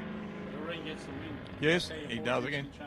Just a quick note too to Joe Ryder. Thank you very much for that information. I really do appreciate it, and you have taught me something. Joe Ryder, thank you very much for that information too. I appreciate that. I really do. Renee Cockerell coming up next, and Steve Richardson. 562 for Steve Richardson in the lane 2, and 571 for Renee Cockerell in lane 1. So a couple of Fords out here, a couple of good-looking Fords too. I do love the colour on that XE, that beautiful gunmetal colour, and I love the graphics. It's a shame at night you don't really see it. I mean, through the day today when we had the brilliant sunlight on it, it's a very, very nice colour. So straight too, you know, like... car lovers love things like that. I don't think it comes to be what the badge is. It's what it really is for what it is. There's Steve Richardson. He's dialed in at a 562 and a 571. Both cars look fantastic. Colour on Steve's car and the graphics on Renee's.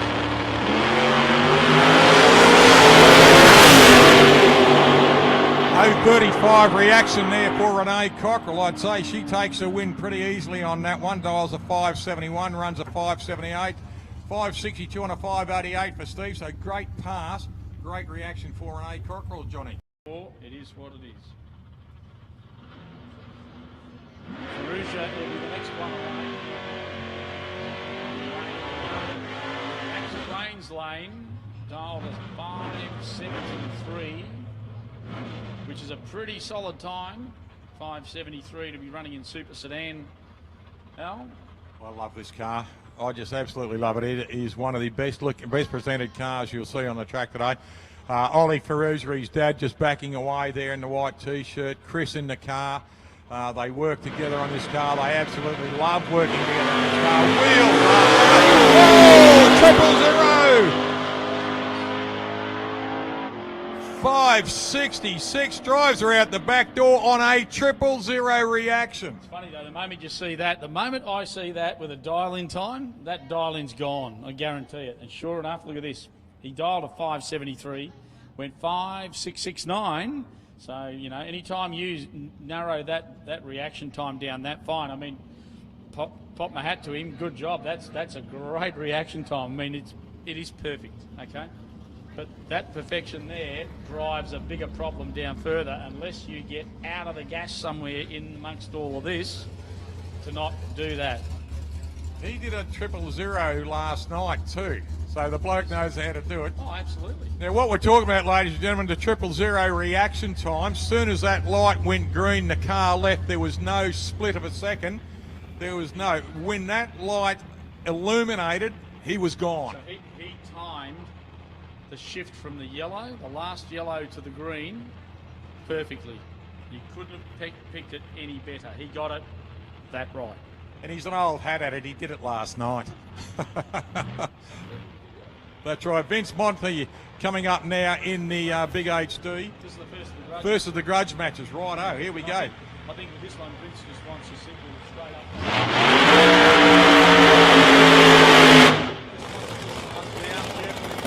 Yeah, more data, more data. We must ask all those people going into grudge matches, please, big burnouts, please. Please donate rubber onto the track for us, please. Please donate rubber.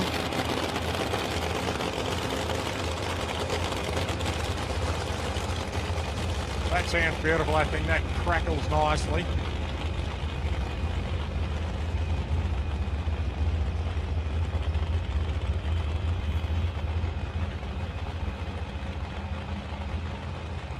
Nate Mackay and Gregor Birdie. G'day, Gregor. How are you, mate?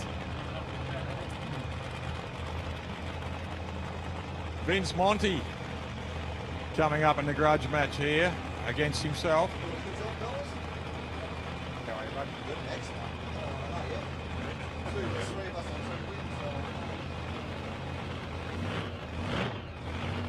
Vince Monty out here running a big block Chevrolet in this car. That I love the shape of the hat on that blower.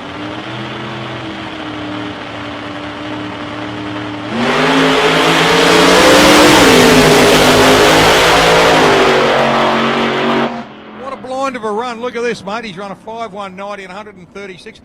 You know, when he hit that, those butterflies flattened out beautifully. I love that. Oh, mate. I love drag racing. The reason that the hat sits nice and flat is because it really can't sit in the eye because he can't see bugger all now. Well, that's right. Tim Stewart can't see over his blower. He's got to look out either side of the car. So that's the reason why it's as flat as it is, so that there's some visual there. And Vince knows that's what needs to happen, so he's built it to be that way. Here we go. Stevie Page up against Mike. Ladies and gentlemen, give Chris Ferrugia a big round of applause here in the red car. A 000 reaction time. Well done, Chris. So Peachy and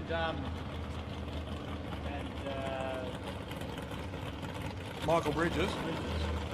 Bridges. Have a look at the times, you know. We're talking at the 60s, 1.5s, 4.4, 4.2, 6.5, 7.0. Half a second over the eighth. Half a second over the eighth and a difference of about 10 mile an hour from 97 to 107. Look at this, mate. Good news is Bradley Hicks got knocked out a little bit early from mechanical default. Now he has come back in, so he's running a grudgy up against Craig Davies in the front engine dragster.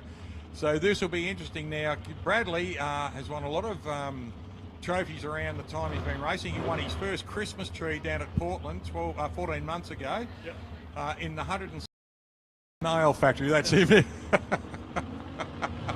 We'll get punched in the head here.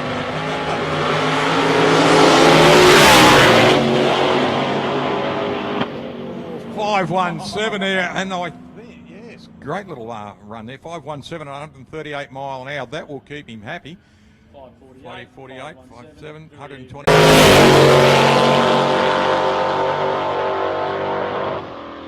Line on a 6:38 at 110 mile an hour for Aaron Rodgers. I'll tell you what, mate, when you dial in at 7:03 and you're running 6:30s, how much have you loved the racing this weekend, eh? Yeah, well done, Aaron Rodgers. Here we go, Rudy. Come on, Rudy.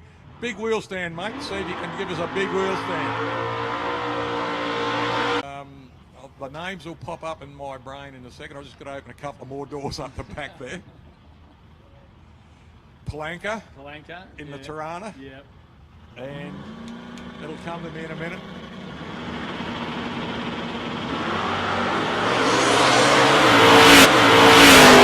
Oh, yeah, 526, 108. 6-1, 111. So he grew legs. I love this. Look at this. Nostalgia versus nostalgia. Chevrolet Camaro against a little 383 pound Anglia. Peter Cook looks like he wants to actually drop Gary Vogelsang into the walk and cook him up for tea. I reckon he's out there to take him apart tonight. Yeah, look, Gary Vogelsang loves his racing. He was telling me last night the car's lifting nicely and it was carrying its wheels. Was just probably those new tyres. He said, well, we better burn them off then. The Cookie's a great guy. He is. I love the way he bounces it in like this.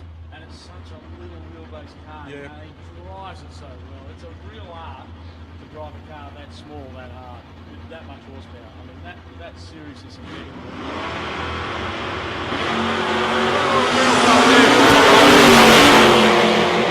Look at this, Cookie and Gaz. And Gary Vogelsang and the Camaro, the Taboo Camaro takes a win there. 008 reaction. Look at that. What a great run. 595 at 113. Fantastic there. Ross Machida.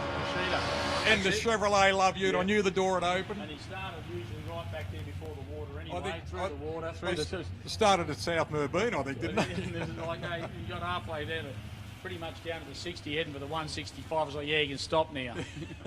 Bloody hell. That was fantastic. Just looked like two Siamese twins with their burnouts. It was fantastic to watch. And on nights like this where we have very little wind flow, you know, the stuff was that thick, it just hung there like a cloud, you know, like you really needed headlights on the next run. That's right. Look, I don't know what happened to I can't think of his first name, Palanca in the Tirana. But that was a killer Tirana, that thing. I remember one day here, a real weapon. He did this massive start and it wheel standed and twisted the back floors in the car.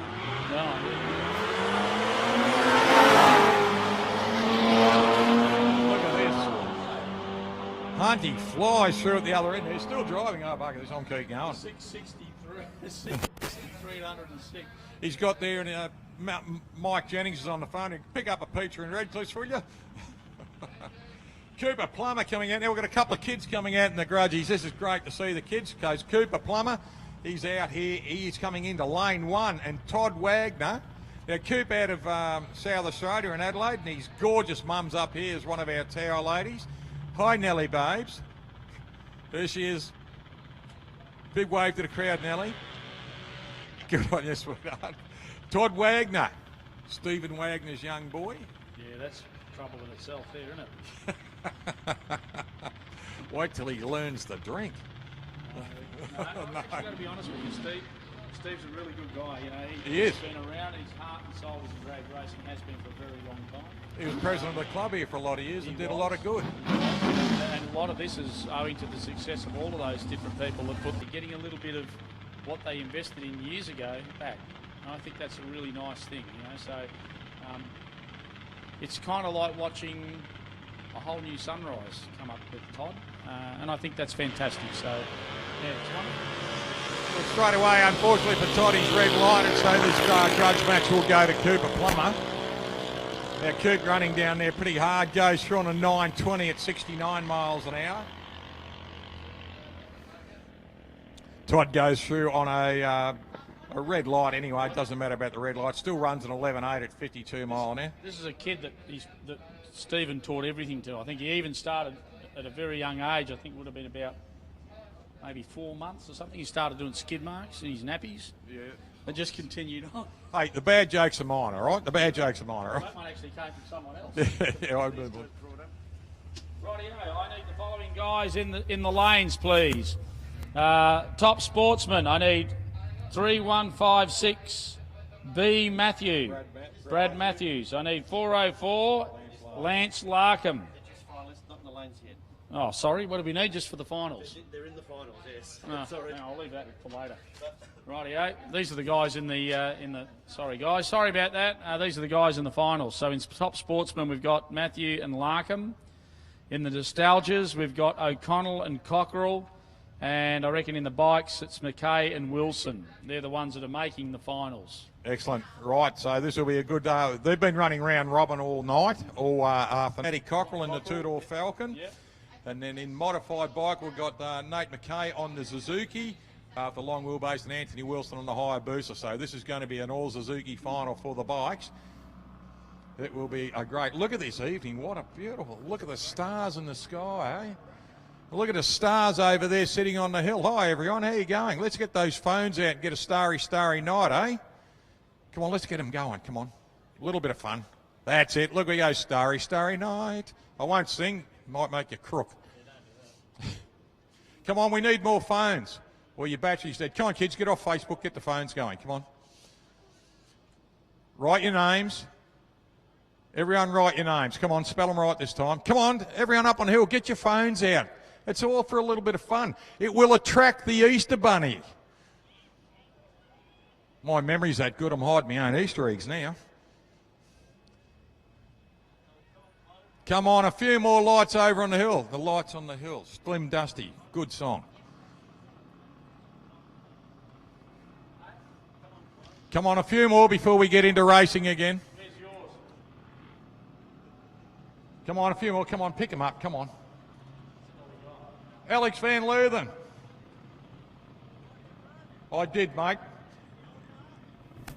What I did like about you after you burn out, how you give it that quick blat. I do love that. Righto, we're getting back into drag racing. Save those phones. You will be on Facebook later, all right? Or texting your girlfriend, but don't tell your husband and don't tell your wife. You'd be texting your girlfriends and boyfriends. Lindsay Plant Psychotherapy. How was that, mate? Still can't get the smile off your face, can you? Good on you, buddy. Have you noticed on both of Van Leeuwen cars he has intendards? Now, on Lindsay's car, that was an ex-Van Leeuwen car, it's got the intendards in front of the back wheel. Now, Alex has the same thing, but he's got the wing. Lindsay doesn't have a wing.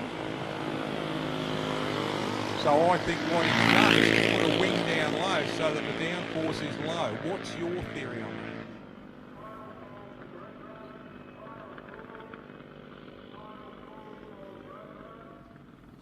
that? Okay, I would say the lower that it is, probably the better the hold in the rear.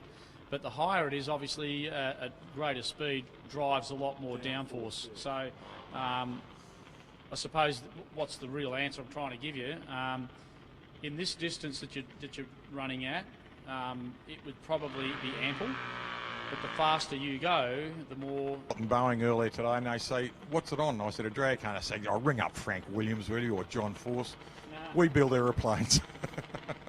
Right. That would be my take. Win went to Nathaniel. He's running an A-class junior, so I love this. Look at this, mate.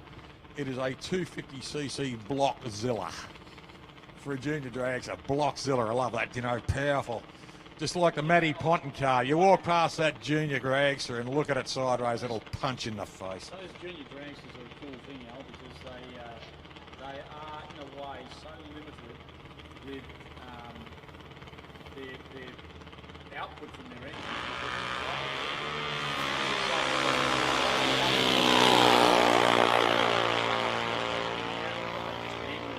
So it is such a fair and honest class to race in, it's awesome for juniors to learn their crafting.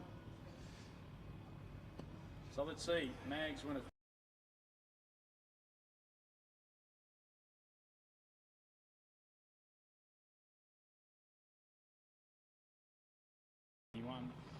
Next pairing away will be the Mags. It'll be Joshua and Aubrey Mags. Joshua in lane 1 for Max Cranes. The Fulton Hogan lane 2. We'll see Aubrey Mags sit in that one. Aubrey's dialed at 12.50. Joshua Mags at 8.61. So therefore Aubrey will get away a handful of seconds in front of Josh. And Josh will do the chasing out of lane 1.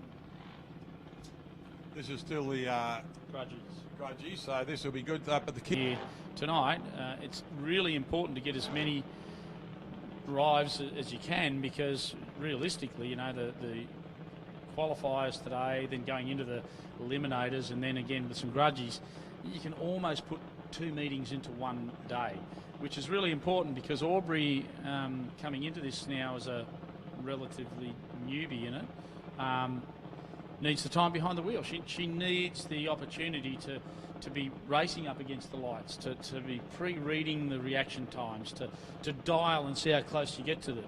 All the other juniors were hanging around, patting her on the back and getting encouraged, and I think that the camaraderie between the kids here is just amazing. And after the racing, what they do is they have a lot of fun again. They get on their scooters and have a bit of fun around the pits and everything. And the beauty about it, everyone cares for them. You see the kids, you know, take it easy, kids, come on, you know, and you look out for the kids. Not that they're doing anything wrong, but you just look out for them. No, that's exactly right. Here we go, Steve Pace out here in the little Commodore, and he's running up against Michael Bridges. Now, Steve, unfortunately, at the fires in South Australia, lost everything. House, shed, cars in the sheds, the whole works. And I said to Steve yesterday, how'd you fare up? Mate, fought back.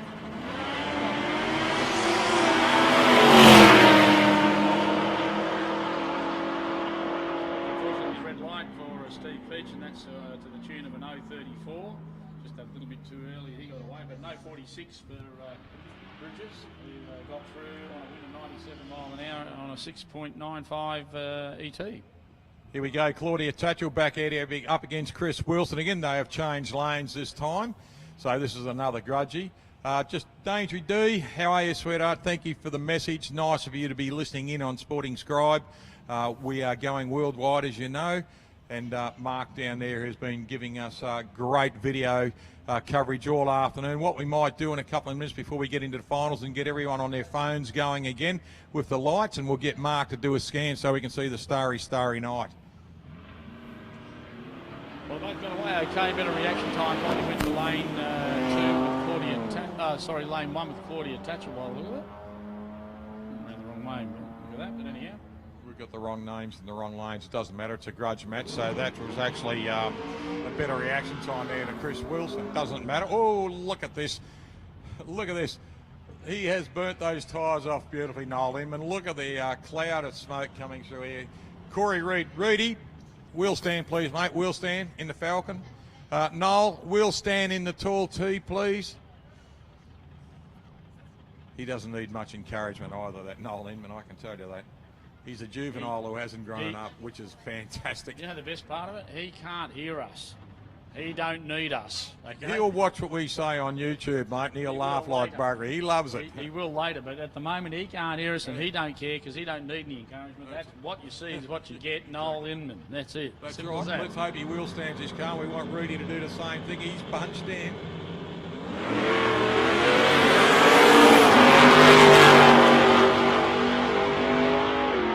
He runs through on a 5.46 again at 130 mile an hour, and a 6.83 at 99 miles an hour for Noel Inman. So both cars actually improve their times as we get cooler into the evening.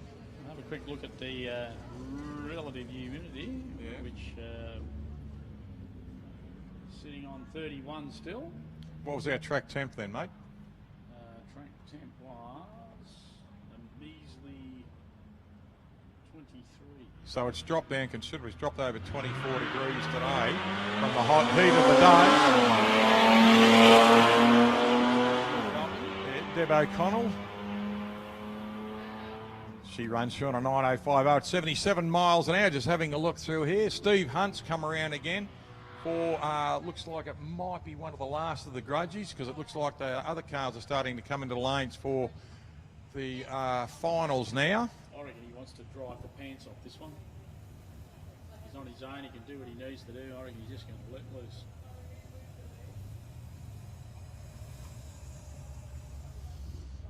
Go for it, Steve. Drive it out the back door, mate. Give it everything it's got. Stick your foot out the side of the door and keep skating hard, mate.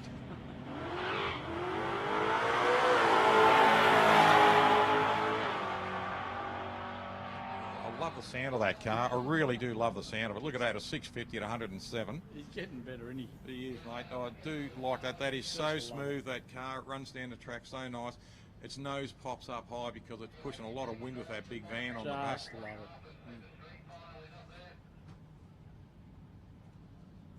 Well, I reckon looks like we're going into finals, Al. We are, right. What we might do, ladies and gentlemen, I want every phone, every light going, and we'll get Mark Humphrey down there from Sporting Scribe to pan around. So get all your phones out, get your lights going. We need as many phones out there for a starry night so we can show the world. Get them all going, everyone. Come on, get your phones out, please. Get your lights going on your phones. And we'll get Mark to pan around with the Sporting Scribe over there on his video, and we can show the world. So more lights quickly. Get your lights going. Come on, get them up, get them going. We'll get Mark to do a quick pan around so that you can see yourselves on YouTube of our starry night here. And there's one or two in the pits too. Good on you. Big waves. Come on, write your names. Get the lights going so you can see this tomorrow night or tomorrow, sometime even later this evening on Sporting Scribe. Just go to the Supercharged Shootout, touch on the banner on Sporting Scribe on YouTube, and you will see yourself having a great time here tonight. Quickly write your names. Big letters. That's it. Now, swing them around like you're a bunch of drunks. Look at this. Well done.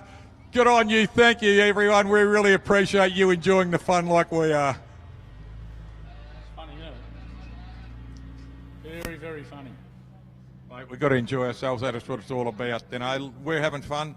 Why shouldn't they? Yep. I'm all for it. All for it. Yes, you are. Yes. Hey, it was great having a chat, and we've had a few chats here on and off the microphone, mate. The lights on the Mercedes-Benz. You're going through a story. Have we got time? Yeah, just quickly. Time. There are 2 million reflectors in each headlight, and the reason they're like that is because it's one of the very first cars. A lot of cars have head-up display on the screens.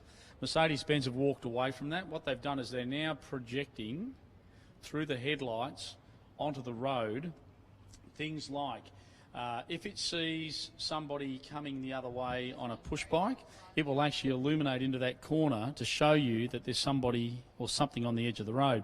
If it believes you need to turn into a different lane because there's roadworks, it will physically beam an arrow onto the road to show you to move to the centre lane.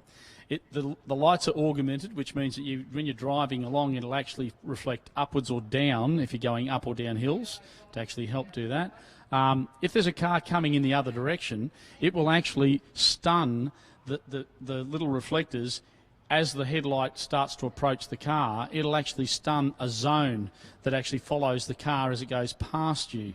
Like, this is so advanced, it's been nothing like it in the history of motoring ever.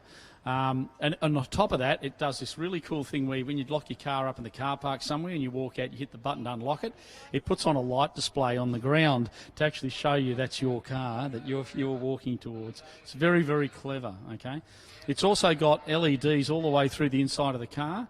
If there's a car coming up beside you and it sees it in a blind spot like it does in the mirror, not only will it notify you in the mirror and in the dashboard assembly, but there'll actually be a red zone of LEDs that come down the side of the car inside the door trims that actually tell you that that's where the car actually is, physically in line with the car.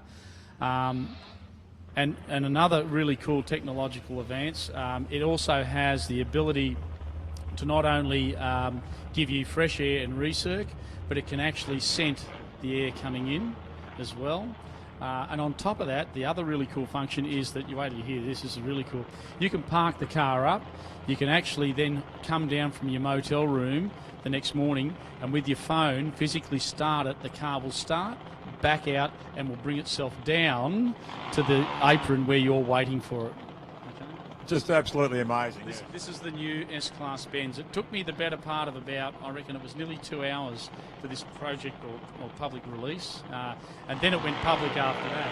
But trust me, if you want something really cool to look at over the next few weeks, Google the new S-Class Benz and some of the features that it's got, and it'll just literally blow your mind. It's always ever the car that brought you fuel injection, airbags, and all these different things first in life. So it's done it again. So wait until you see it. It's incredible. Right, we're going into our junior final, mate. That was a great information there. I love listening to things like that. Daniel Carranza coming up later. Genevieve in lane 1 in the back. Dan Carr dials in an 8:07. Holly Camilleri, lane 2. She's dialed in an 8:04. So we are looking at 3 points of a second, which is nothing, so it will be almost a heads-up start. Eddie Carranza over there, Daniel's dad, and Robbie Camilleri standing right behind young Holly in lane 2. So both parents are down there watching the cars go into stage. You will see the tree ready in a second. There we go, both cars in stage. Here we go. Oh, reaction time goes to Daniel.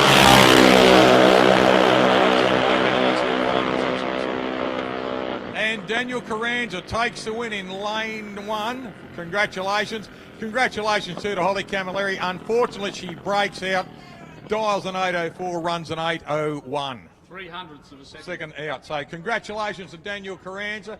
And look at this, both families down there congratulating each other and commiserating each other. That's what I love. Yeah, it's great, isn't it? Yeah, it's great. And the fact that we've had a girl in Holly Camilleri make the finals as well, I'm really happy about that, because that, if you were a parent sitting up on that hill thinking about potentially getting into drag racing in junior dragsters, that to me is the epitome of what it's about. It's about not just a male-dominated sport, it's certainly not. It's split equally. To see one of the girls there amongst Daniel with Holly making the final, for me, that is great news, you know. No red lights on the start, that's fantastic, you know. Well, several times here over the many years we've been commentating here, we've presented prizes to young ladies down there, and they've gone on to bigger and better things in drag racing, as we spoke about. You look at Kelly Betts, was a junior champion, drove Top Fuel for a couple of years, you know, so that's what you got to look at. Righto, we're going into the bike final now. We've got Nat McKay in lane 1 now. His dial in is a 5:51, and Anthony Wilson in lane 2. His dial in is a 6:70. So similar, but dissimilar in the fact that Wilson's going to get away in lane 2 first, and it'll be Nat McKay that's got to do the chasing. So let's just see what happens with this one. This will be a great race. Oh, red light already straight away for Nat McKay. Anthony Wilson.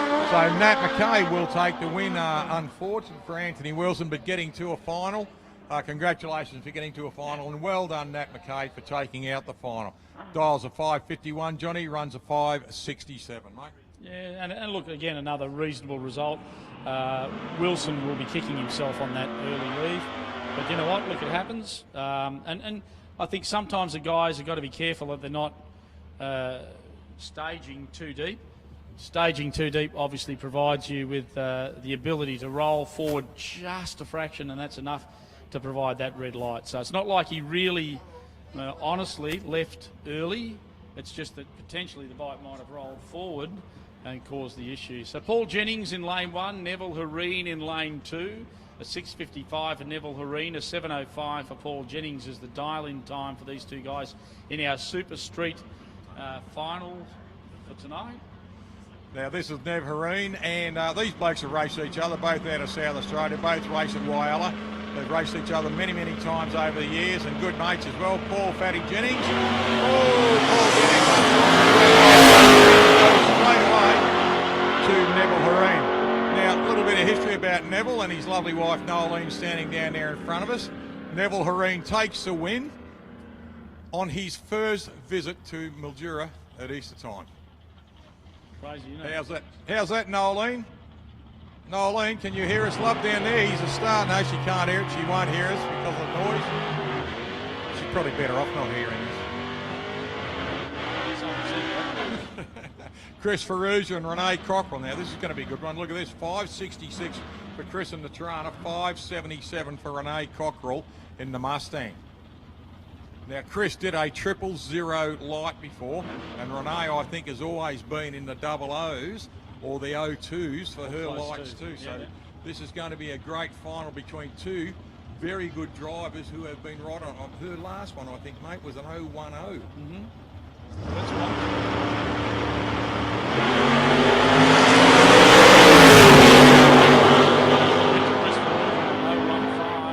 Renee Cockrell takes a win. Oh, look at this. Renee Cockrell takes a win. Well done, Renee. 577. That is an awesome effort. The fact that you've got a reaction time of 0.03, that's reasonably good, but it just gets better, this story. 577 is what she dialed. She went 577.3.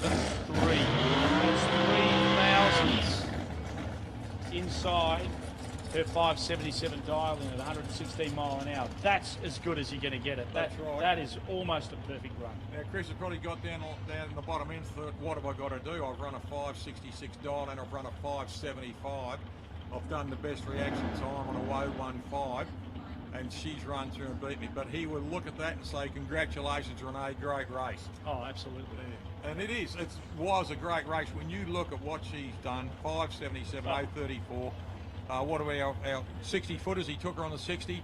Half track, they were pretty even. He took her there like that. And the last half, she just got the indicator light in front of him. Shane Wind and Stu Johnson.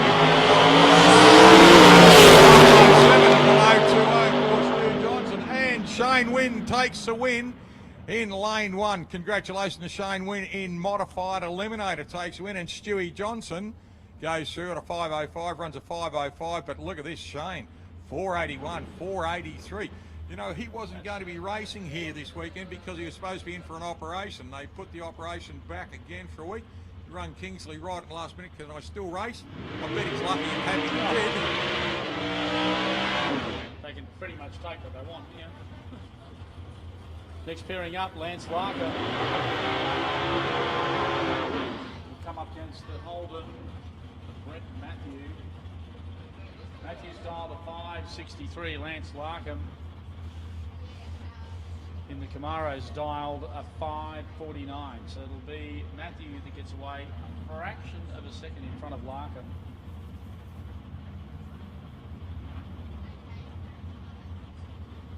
Both come forward, both line up.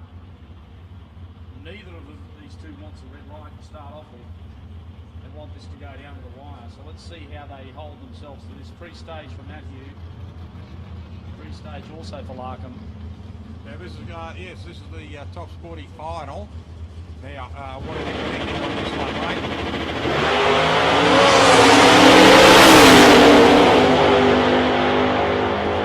6 thousandths of a second early. Paid the penalties, therefore it automatically handed the win to Brett Matthews. Brett went through on a 563 dial in and went 561 and broke out. Had not have been that. Unfortunately, what has transpired has transpired. It has. So first mistake loses. So unfortunately, red light with Lance. Alex, sorry mate. Lance has missed it out. Sorry Donna. But still he made the final and the car's run brilliant and he's been brilliant all day too. Nostalgia. Matty Cockrell out there in the Falcon in lane one. Look at this big plume of smoke still hanging over the car there. He's dialed in a 618 against a 595 for Pete O'Connell down here in the Goblin, running the 427 cubic inch Ford up against a 434. So there's what we got? Got 870 cubic inches of Ford engine out there on the track at the moment. Cockrell leaves early with O'Connell to chase. Not by a lot though, I might add. About 0.2 of a second is the difference in the run.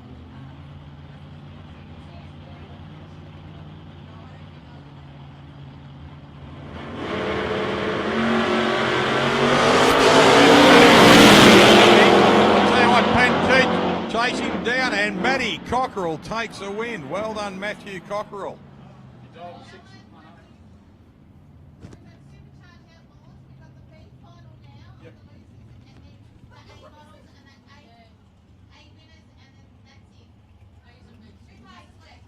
So let's just recap on the nostalgias. It was O'Connell that got the pass at 98 mile an hour on a 619, the dial at a 595, and a 618 went 622 for Matthew Cockerell at 108 mile an hour, and that's your win for him in that sports coupe. So great finish and a great result in our nostalgia class. That now, Al, takes us into our Supercharged Outlaws, and we have 2 finals to run tonight. We have, mate. So what they've decided to do is they've decided to run a B final, which will find Wayne Talbot and Bob Sherry in. This will be the last opportunity for Wayne Talbot to potentially crack the number we were talking about earlier. Relative humidity's on his side. He's had some pretty good starts out of the gate. We'll see what happens. And then once we've done that, that'll lead us into the last race of the night, which is the A final. And in that one now, we're going to find Dale Tucker and Greg Angus. Hey, how good's this, mate? Now, Dale Tucker, you remember the pranking of the wall jumped out in front of me 4 years ago. It's taken me a long time, and some money and some sweat, some few tears and everything. He got the car back, came to a test and churn, sorted a lot of bugs out, came to the Twilight Nationals, took home a gold Christmas tree after his first competition event now. Second event, he's into another final. Yeah, and you know what? And rightly so. He's a good peddler. He's got good equipment, but he's got a really good understanding of how drag racing really works. And this guy has an uncanny sense of understanding what he needs to do and when to make the change and make the change now. Exactly. And that's what gets him into his finals. It's no fluke. It is hard work, and it's an understanding of what his sport, his chosen sport's about. All of these guys are the same, but he stands alone as one that really knows. When we go back through his history of drag racing, he was a 3-time Tri-Series winner. Correct. So there you go. No, you've got to do a fair bit of travelling and a fair bit of work on that too. But this will be a great one. We've got Wayne Talbot coming in. That's his biggest. I think he's going to warm it right up here now. Wayne Talbot's dialed in a 375. Bob Sherry, ladies and gentlemen, in the little gangster, the Chevrolet Monza. Now Wayne's dialed in a 375, so he knows that the weather is on his side at the moment. He's up against Bob Sherry now. Bob's also dropped his dial in on a 520.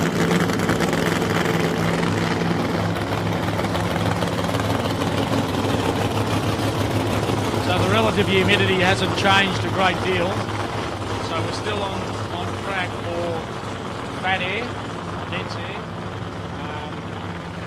I feel the tune in that engine now is probably as sharp as it's been for the day. The extra length of the burnout tells me he wants to heat the tyres and look at the heat. All right, you want my summary? Bob Sherry's got work to do. Yes, we do. We were in Adelaide for the Spring Nationals a couple of years ago, and at 7:30 in the morning, the air was at 150 feet below. And everyone's saying, can we start now? Can we start now? You want it. The air was just perfect for them.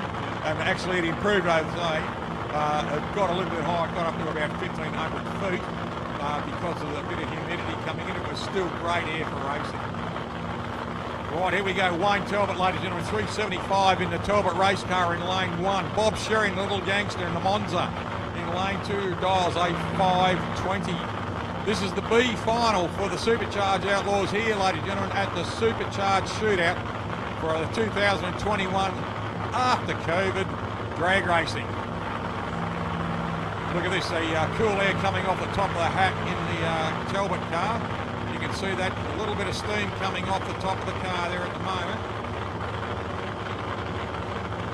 Here we go, rolling in, both cars just about in. Wayne Talbot, here we go.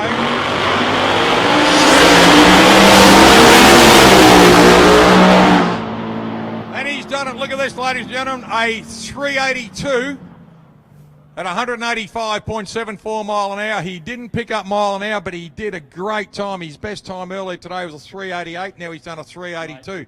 So he's PB'd it. Well, let me tell you, at the 60 foot all day today, he's been about 0.99, 0.92.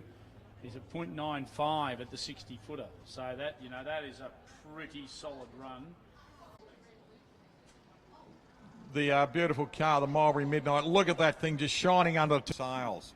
And they did it for 3 years. There was 1 month in 4 years. Related the same, and it's been that way constantly for the rest of the Mustang's life. Sherry, you know, that could have been our A final. Yes. But it wasn't. It's our B final. Here we go, right For Dale Tucker, this is kind of personal, this one. yes. When you look at this too, mate, Greg Angus, I'm so happy to see him in a sun plug of a type of thing. And he deserves to be here. He's worked hard over the last couple of meetings. His mates have all nicknamed him Hollywood. And another friend, and we've got two blokes.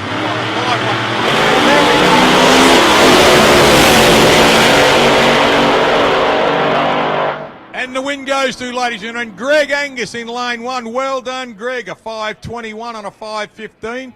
A 5:20. A 5:20, a 5:10 for Dale Tucker on a 4:97, but a 5:21 on a 5:15 for Greg Angus. So that is the A final. Ladies and gentlemen, this ends our meeting here. Thank you very, very much for coming. Mate, great to see you again, John. Cool. Always enjoy it with you, mate. It's always a lot of fun. Don't forget the boats tomorrow morning, guys. Thank you. Ladies and gentlemen, must thank Mark Humphrey too for his continued standing there in the sun all day and doing the filming there for Sporting Scribe. We've gone around the world. To everyone who's been watching us on Sporting Scribe, thank you very much for supporting us.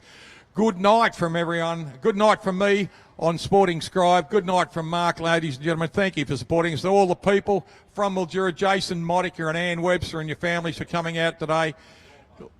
We must thank the two most important people, or hang on, no, they're not the two most important. There's the 34 or 35 most important people here today are the St Razor Drag Club volunteers, committee people and members. And all of our emergency services. Emergency person, exactly. Plus all the ladies who worked in the tower here tirelessly, fed us with information all day and done a fantastic job. And young Amanda climbing up the steps, who stood here all day in the staging lanes. We've heard so many positive comments about you today, love. You are a star. So thanks, Amanda. Thank you. Oh, thank you. Johnny, best of luck for the rest of Easter, mate. It's great seeing you again.